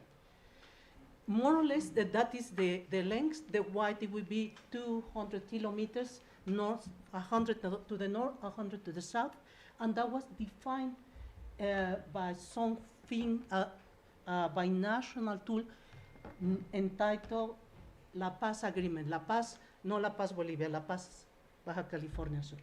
Yeah? This area comprises 25 counties in the American side, divided in 4 states, which is California, Arizona, New Mexico, and Texas. And there are 35 municipalities on the Mexican side, divided in 4 states: Baja California, Sonora, Chihuahua, which is the other one, Coahuila, and Tamaulipas. According to the 2019 US Census, there were more or less 7.5 million people living in the border region. And so what? Well, the cooperation started, let's be honest, I would like to say that, oh, it was because we sit down and talk about it. No, no, no. It started by error and trial. That is how it started. I don't want to talk about the border, how it was said. Let's start with what is important to me, which is the environmental governance. Because, believe it or not, it's that what it said, the cooperation. Really, yes, because of the river. The rivers in between Mexico and United States set the boundary, the political division. And there were a lot of problems, but because United States and Mexico were defining where that division was, following the rivers that cross the region, then there are three. In 1984, it was created the International Boundary and Water Commission. Look, they decided to create a binational institution. It has two sections, the Mexican section and the American section. But they have common offices in Texas, El Paso, and Ciudad Juárez. So they cross, talk, and there is a reason for this to happen. Well, anyway, they set that institution, and it seems that things will work, but they didn't. There were a lot of conflicts. There were fights based on the water distribution. Sometimes, let me tell you, that a Mexican town, from one day to the other, appeared on the American side, and it was an American town. That was in 80 and something. Well, it was so much, the conflicts, that during 8 years, they didn't talk to each other. They insult and stop talking. But they needed to retake it because the rivers were still there. And there was something that happened that it was really important. In 1944, it was created the International Water Treaty. Do you remember that I told you there were three rivers? There was the Colorado River, that is 7 states, American states, and then crosses between mainly Baja California, and it reaches the Gulf of California. Where the Vaquita Marina, I don't know if you had heard about it. Okay, well, let's not talk about it. And then there is the Bravo River, that we call it Mexicans, and in the United States called as the Rio Grande. And there is a small river, the Tijuana River. This is a source of conflicts, actual conflicts. But let me go back to the 1944, the International Water Treaty. It sets the amount of water that will give to Mexico, United States to Mexico, to the Colorado River, and they will share the amount of water in acre feet from Mexico to the United States. It has been said, and it has been complied since it was created. Sometimes less, sometimes more. Okay. At the same time, it started the Bracero program, because the United States had loss of male power. This program was created to import, in a temporal basis, some workers, Mexican workers, male workers, from 1860 to work on the fields, on the railroads, on the industry. There was another program, the National Border Program, between 61 to 65, when Mexico wanted to attract American tourism to consume the goods. On the other side, it was the Sun Belt migration, with Americans after the Second World War were distributing in the southern sunny side of the world. Those things were happening. There is an important program, the border industrialization. I don't know if you have heard about the term maquila. Okay, that is what is resulted from this border industrialization. You have a lot of industries that came to Mexico, promote cheap labor force, because that was it, and then it has less expensive products. It has have a lot of hits because Chinese empowerment, but sort of economical crisis, COVID, you name it, but they are still here and it's still running. In 1993 came the La Paz Agreement that they were worried that the pollution haven hypothesis will fulfill in Mexico because all these maquila settlings, meaning that because it has a weak institution, a weak environmental framework, that will be the paradigm for pollution. It didn't, unfortunately it didn't, but that doesn't mean that there are not environmental problems there. And there are more or less 5 fields: water, emergencies, waste, cooperation, and institutional settling. It is very interesting because what you have here, and talking about what you said before, this federalism, you have a centralized, and on the other side you have something that is not centralized, that is fragmented. So in this weak institution, things have happened. Well, another huge thing for the environmental cooperation was the 1994 NAFTA. Let me tell you, the La Paz Agreement, it was visionary at this time. It was something that it hasn't been seen in the world. But some years later, it has been overpassed completely. Then it came NAFTA in 1994. And something interesting happened. The NGOs in Mexico, they partnered informally with the NGOs on the American side, and they had got a lot of power.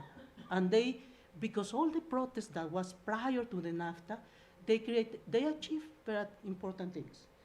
And NAC, an addendum on environmental and labor issues, it was for the first time put as an amendment of a national treatment on commerce, which was visionary at this time.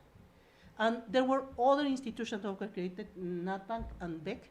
This is a cooperation, but mainly works on the American side with the American workers, and infrastructure is created in Mexico, such as wastewater treatment plants, along the whole of the American and Mexican border, the twin sisters. On the 2020 came the USMCA. Well, this thing that you see here is a comparison. I'm trying to compare the last 2 big treaties, documents that were setting this environmental governance. What I did was to apply text mining and text content analysis to see how things, according to a cross-border model created by Villanueva and Wong, there are 10 sections, 10 criteria.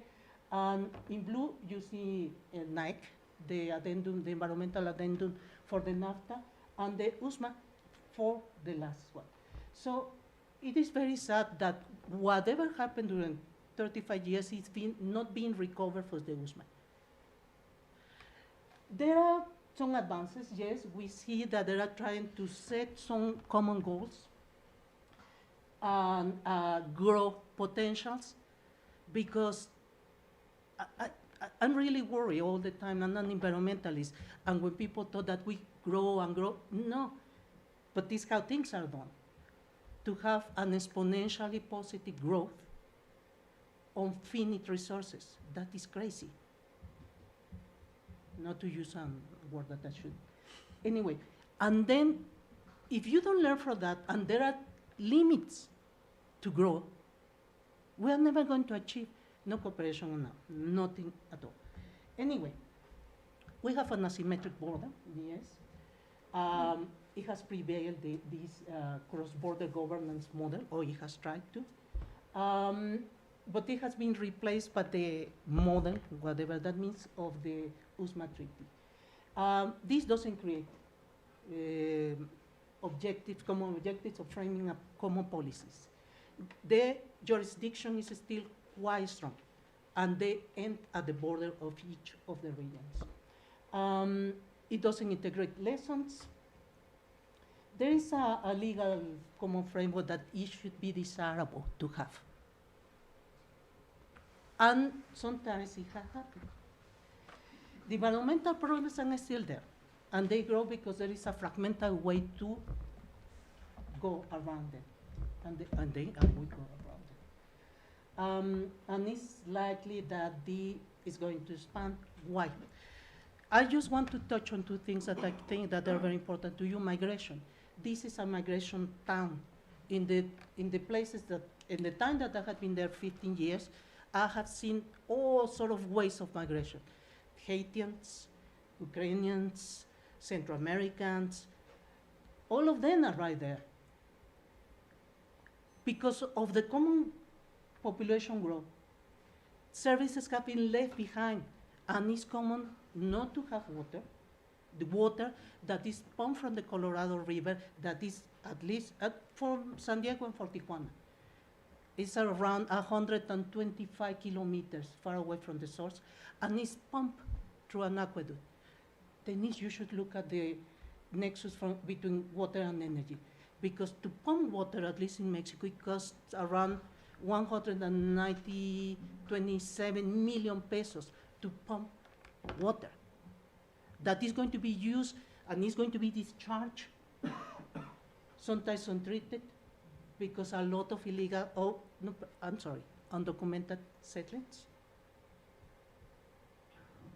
And then we are asking for troubles.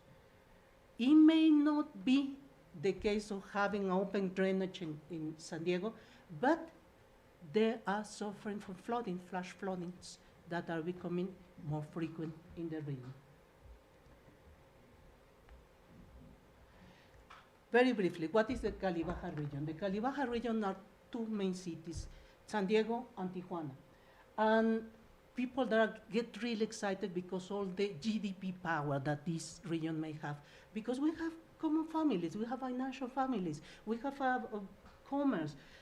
In the morning, you should see the people that are at 4 o'clock in the morning on the Mexican side waiting to cross to work on the other side. That isn't even was stopped, even that the border was closed during the COVID-19 pandemic. It was closed. The only that could cross the border were national Americans and the people that gardeners, carers, cookers. So, exactly. They were allowed to. That is the potential that people see based on tourism and based on commerce. But we have the other problems. So what are the environmental limits that we have? Water scarcity, I mentioned, million of Mexicans have water and air pollution, untreated sewage, change of land use, loss of biodiversity. All of this cause for rapid urbanization. During the 70s to the 90s, Tijuana grew 1 hectare per day.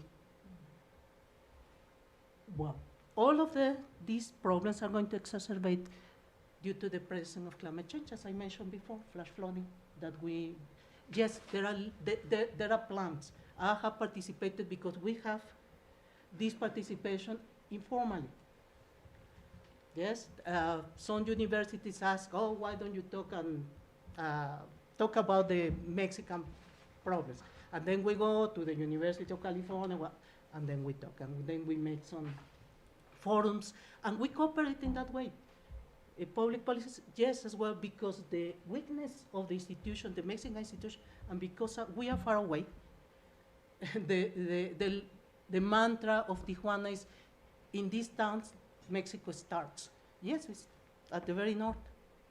But population and NGOs and public servants have used that to make this informal collaboration. Sometimes it has grown in something important, sometimes not. But talking about, and as a summary of the environmental governance, the interaction that we have between the US and Mexico, there is Oscar Martinez that says that we have crossed 4 steps in the modeling of interaction with the United States. The alienated borderlands, when we lost half of our territory, but let's not talk about it. The second is the consistent borderland where there is a minimum of interaction. There is the third party, we refer to the interdependence model regions, is more or less we have created informally most of the time, and not only for the legal, the illegal as well. We know, for example, that the coyotes, the person that crosses a person undocumented to the other side is going to ask for $6,000. But those could be crossing on the legal lines because they have some partners on the American side. Or there are tunnels that are caved to cross drugs and smuggle people through these tunnels. So we have those sort of cooperations as well, and it is better to talk about it. The last model that Oscar Martinez mentioned is integration. By far, we haven't reached that. But there is other guy that I like very much, Francisco Lara. He was a colleague in the El Colef. He mentioned that for Tijuana, for the Cali Baja region, it had followed 3 steps of model, of governance model. One is these are convergence, collaboration, and co-management. We have stopped at the collaboration. And what is happening on the context that we have administration, the Trump administration for the second time? Well, to make you just an example, there is this program, the temporal program, that was stopped on January the 20th. 20,000 people were left on Tijuana. How are we going to cope with that? It has meaning that there are loss and down. But despite that, we have created what you have seen. Thank you very much for your attention. Thank you very much, Gabriela. And now we Diana Chevanova of the Forum of Federations have the floor.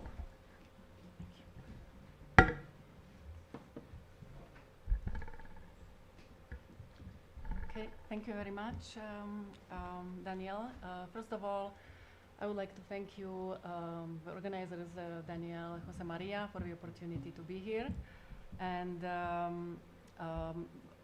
I would like to say that this is a great opportunity for the Forum of Federations to be here, to be represented by myself, especially as a possibility to learn about the work of researchers that are here and respective institutions. We've been working with a number of researchers here who've been involved in different thematic programs of the forum, and we are open to involve the others who are not part of the network yet, and also looking forward to sharing your research, not just resulting from this conference, but all the other research that you would like to share. So I would like to speak here about a specific project, which is a good opportunity to illustrate the forum work, forum's kind of main function, better say, which is mobilization of knowledge, and then using this knowledge to empower stakeholders in federal decentralizing multi-level countries to be able to implement processes related to reform or creation or development of these federal and multi-level governance systems. And so this is a specific project concerned with Rebana Metropolitan Management Agency, which is in Indonesia, and so the Forum of Federations was approached by this agency to help them to provide some expertise, international expertise from other metropolitan regions that would help them in the implementation of their metropolitan agency. So perhaps just we can have a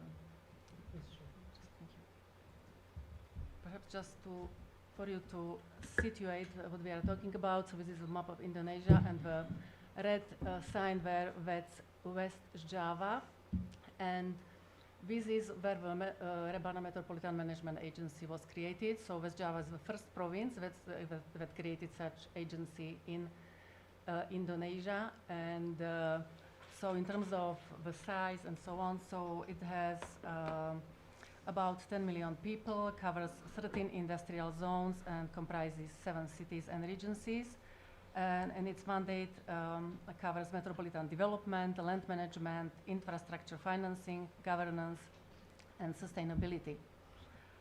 So what the forum did, we organized a workshop on metropolitan governance, which was held during the kind of bigger event called Asia Pacific Metropolitan Planning Caucus, where we brought a few international experts from different countries and who came to share experiences from their countries on speaking about advantages, disadvantages of different models.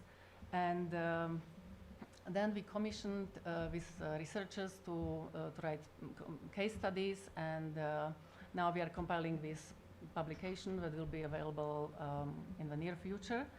And I should mention that the lead expert on this project is Professor Init Slak of the University of Toronto, and there are other researchers involved. I would like to mention here Jaap de Vizer, who is involved in the project, and so if you have any questions after, you can direct them to Jaap. This is also because I'm actually not personally involved in the project. I'm just to present it, and unfortunately, Rupak Chattopadhyay, our president, couldn't come, and so he's been also personally involved in the project, so they are more familiar with the details.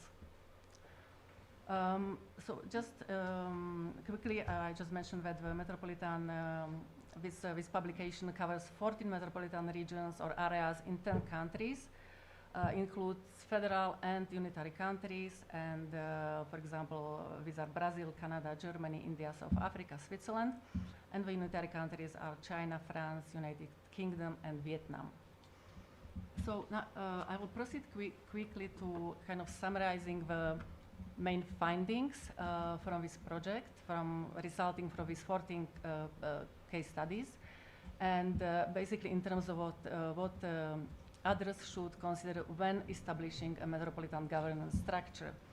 And I should say that these findings are, there is a big overlap I can see with findings from the presentations that were kind of presented here over the last 2 days, and also what Jose Maria mentioned in his last presentation. So you'll see that some of the findings are very similar, or at least overlapping.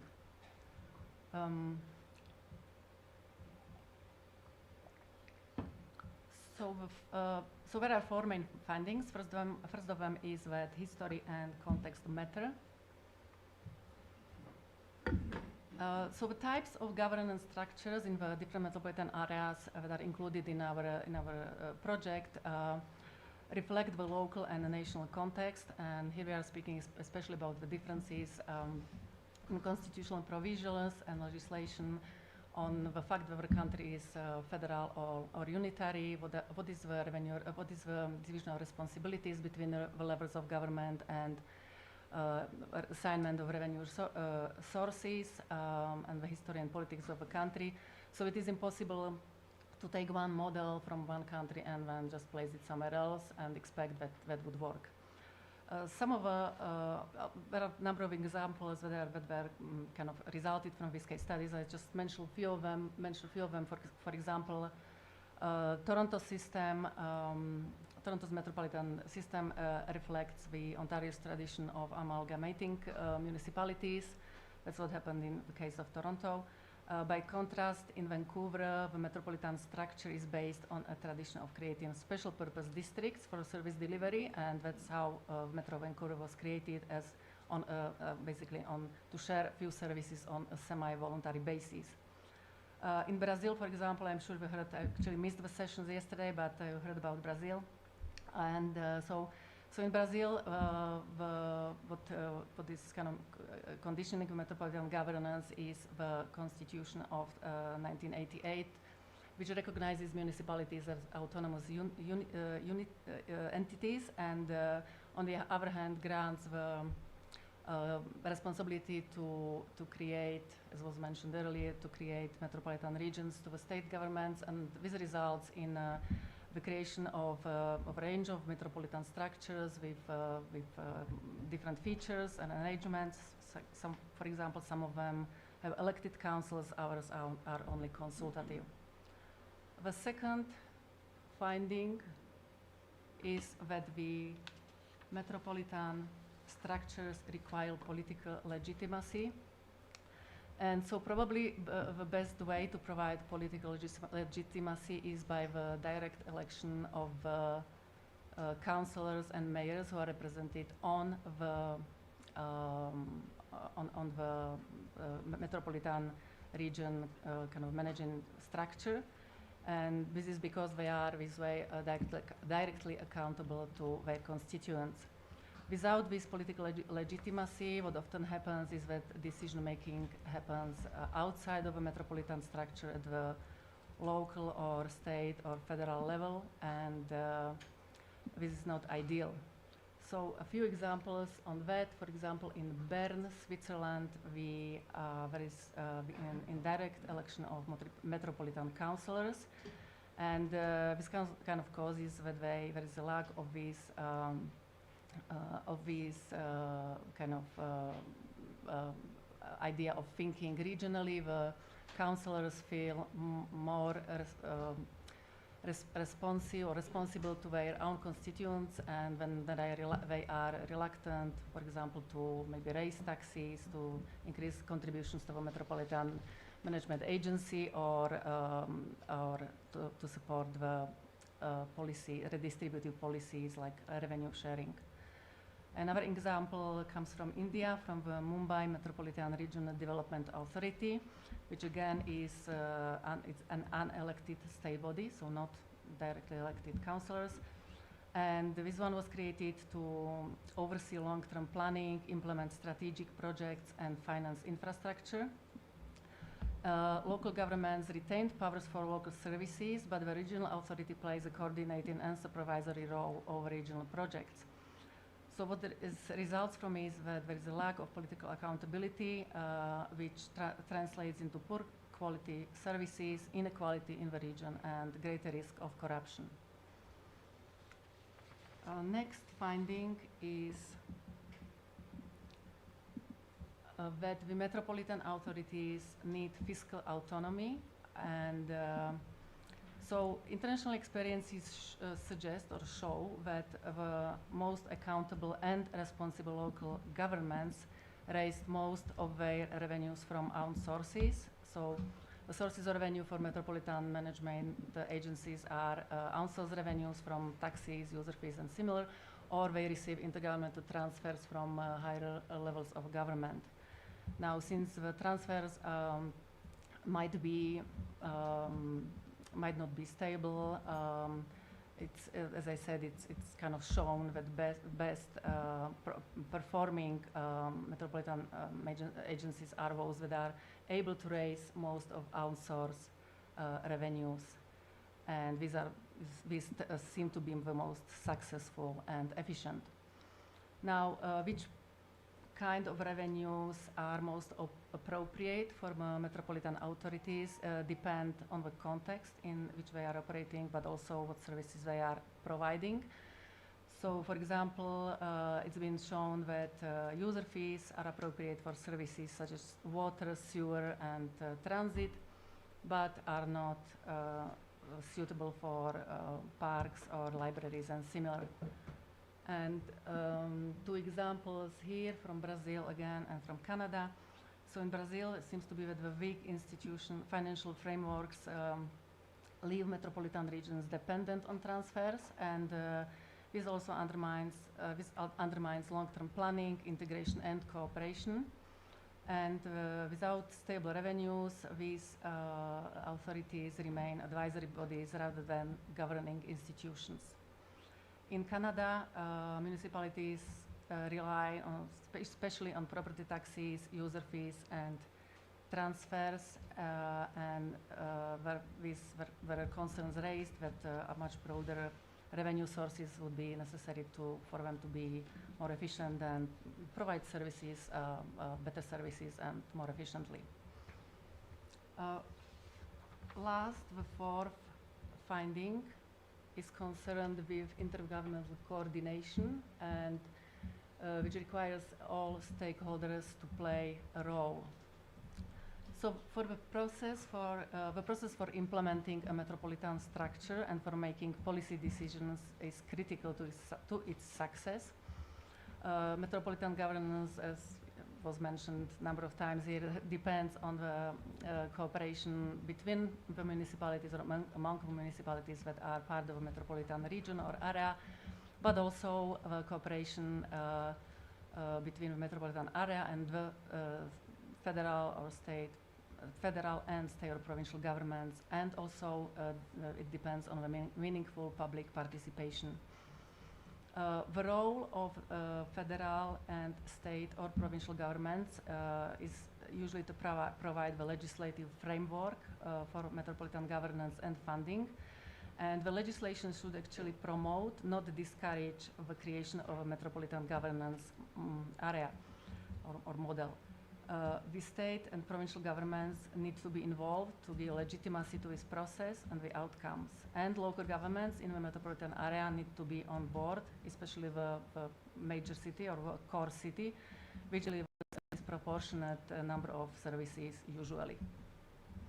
And finally, ongoing consultation is also important for the success of metropolitan policies. Stakeholders such as civil society and business associations are needed because their support of economic and social interests is important for the success of a metropolitan area. Metropolitan governments are often established through a top-down process, and local actors are sometimes not consulted. And in some countries, the population is consulted or was consulted, but their views were not followed. And this was the case of the amalgamation in Toronto, for example. So that's basically all from my part. As I said, this is one of the projects just to illustrate the work of the Forum on Metropolitan Governance. In the past, we published a number of publications, books on metropolitan regions, on capital cities, most recently on local governments in federal countries, which Nico Steitler edited. A number of you actually are part of this research project as well. So yeah, that's all. Thank you very much for your attention.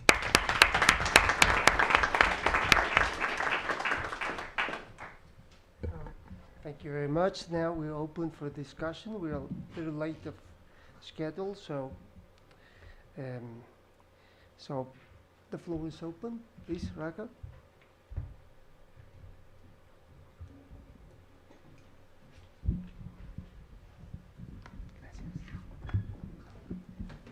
Thank you very much for those very interesting presentations. My first question is to Gabriela, and it was very interesting to see what you mentioned, that the 1983 La Paz Treaty kind of was very visionary for its times and so on. And then you mentioned NAFTA coming in 1994. I was trying to understand the point you made with the NGOs which were then involved. Was what was their role in bringing in labor and environmental issues? Was that into the NAFTA agreement, or was it already there in the La Paz treaty and kind of not acknowledged? Maybe I just misunderstood it, but I would like some clarification on that. And then I have a comment for Diana. So you had this finding, metropolitan structures require political legitimacy, and then you had the example of Bern, and that's just completely wrong what was on the slide. We have directly elected councillors, and I mean, you can't really call it a metropolitan area, but the surrounding municipalities, the intergovernmental cooperation actually works really well. There is on transport, on fire, brigade, etc. A lot of the local cooperation functions actually very well. So I would take it off the slide as a wrong example. Thank you. Thank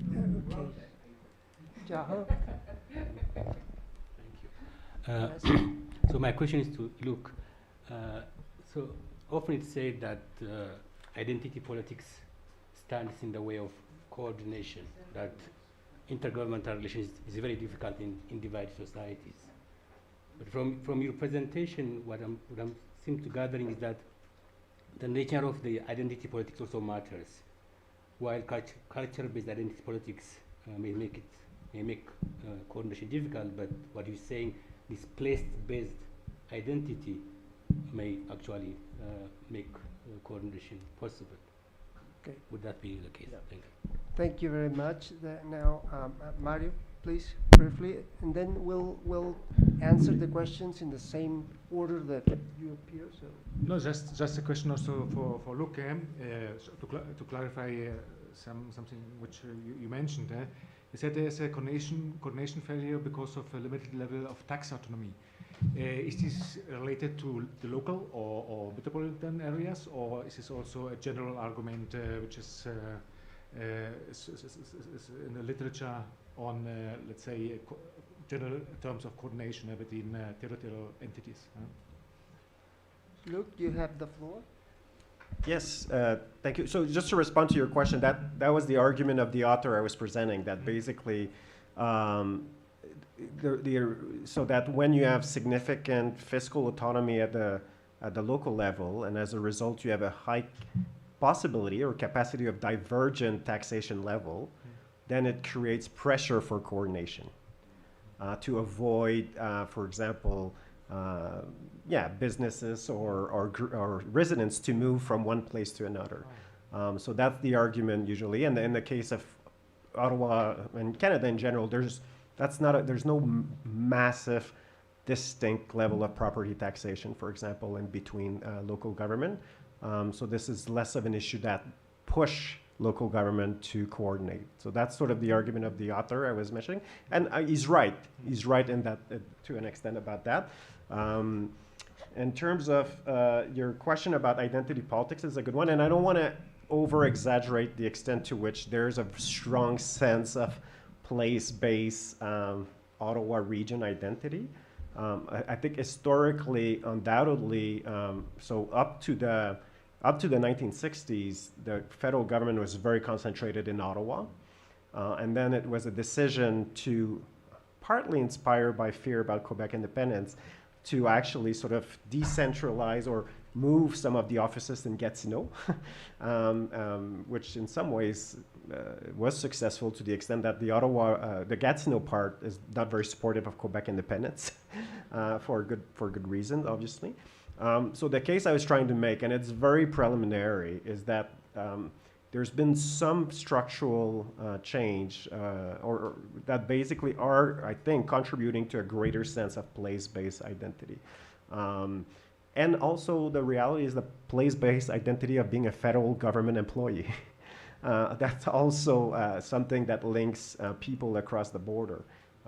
But ultimately, yes, there is still very significant difference because of languages. Ottawa, Gatineau being mostly Francophone. One of the things that is also changing is the cost of housing. So the cost of housing in Ottawa is much more expensive than on the Gatineau side. And this is pure speculation on my part, but we do see some increase in the number of Anglophone moving to the Gatineau region because of housing is cheaper. And I think that creates also a possibility of a greater place-based identity. Thanks for your question. Thank you. Gabriela, you have the floor. Well, thank you very much for your question, and I'm sorry if I was not very clear. I was trying to not to take more time than I should. NGOs has been very, very active from the La Paz Agreement from the 80s, during the 90s. And at the beginning, they were very vocal. But not only that, I mean, for example, Proyecto Fronterizo de Educación Ambiental, Environmental Education at the Border, is an association that organized since 20 years ago a clean beach. They go, sort of, they have grown, and they attract a lot of people. I take my students to precisely go and pick all the trash that is in the beach. And they have become important. For example, and I'm going to give you two examples. During the 90s, there was a lot of people have a double nationality because they are born in the States but live in Tijuana, are businessmen in Tijuana. There was one that used to go and sort of offer to treat the metals that were pollutants sometimes, that he just crossed the border and then melted that without any environmental consideration. And affected because of the fume to some communities in Tijuana, Chilpancingo colony, the community, they emerged because a lot of people were dying of cancer and the rest of that, and they sued not only the local government, but the federal government that was trying to get signed the NAFTA. There was such a scandal. At the end of the day, he has to abandon the place with all the contamination. After we learned he'll die of cancer as well. But anyway, I don't want to talk about karma.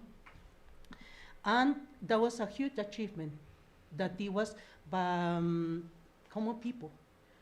Coming back to Proyecto Fronterizo, now all this treaty, the International Water Treaty, is revised from time to time because of the conflict that exists. There is a high content of salts, there is fertilizer, there is pollutant, there is drought, and there are not enough water. So we need to sit down locally, the two sides, American side and Mexican side, and talk about the problems and possible solutions that at the end of the day are going to be checked by the federal governments. But start with a dialogue between us. And NGOs are a fundamental seat in there.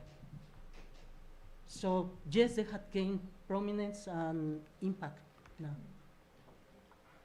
Thank you. Diana, you have the floor. Thank you. So thank you very much for your observation, Leka. I will look into this. This is based on the papers that are written for the project, so I cannot really comment on that. But yes, thank you very much. So, thank you very much, and we'll close the session. Oh, sorry? No. Oh, Pat. Oh, I didn't see you, sorry. Okay. Just one small point for Diana. That is, I mean, when you talked about Mumbai, Metropolitan Region Development Authority, actually there is another body that is called Mumbai Metropolitan Planning Committee. So the planning committee has got representations from all the urban and the rural local governments, whereas the Mumbai Regional Development Authority is the executive agency that acts as a secretariat for the Mumbai Planning Committee. That does not have the representation, but there is an overarching body over that, Mumbai Metropolitan Planning Committee, which has got the local representations. Thank you, Tracy. I'm sorry. It's okay, Nico can go after you or after me. I had a specific question for Luke. Sorry to be the devil's advocate, but if we think about Charles Thibault's voting with your feet, Gatineau and Ottawa are the perfect example. So in the sense that on a positive side, as opposed to coordination, on the plus side is that, as you said, there's a different drinking age. There's a different health and education and curriculum. There's different CEGEPs versus like totally different education system, health system. You pay different income tax depending on whether you live in Gatineau or Ottawa. And as you said, there's a difference in housing prices. So because it's not an international border, you can vote with your feet. You can choose, if I had 5 kids, when we had $5 a day daycares and it was just Quebec, if I had 5 kids, I would choose to pay higher income tax and live in Gatineau. If I was a single male, I'd live in Ottawa. So on the positive side, Ottawa and Gatineau is a perfect example of federalism, voting with your feet, and you can choose, and the diversity allows you to choose what fits your preferences best. So why do we need coordination?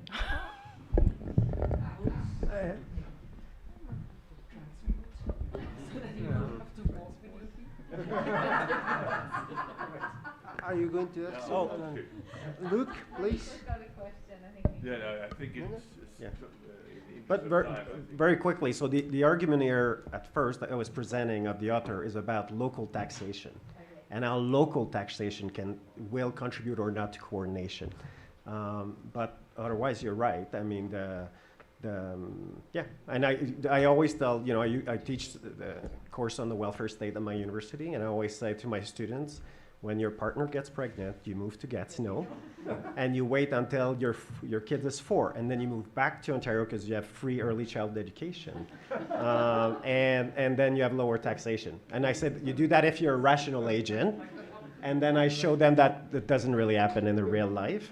But the point is, you just said you can't move with your transit. This, it's a bit of an issue, but fair enough.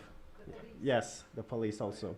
So yeah, but I see your point. But in terms of what I'm looking at, which is municipal government coordination, you still potentially need a form of coordination, especially on transit, I would say. Yeah. Thank you. Diana, you want to comment? Oh, no, again, thank you for your comment. I mean okay. Yes. Okay, so if there's no other question, then we close the 8th session. Thank you very much to all. Thank you.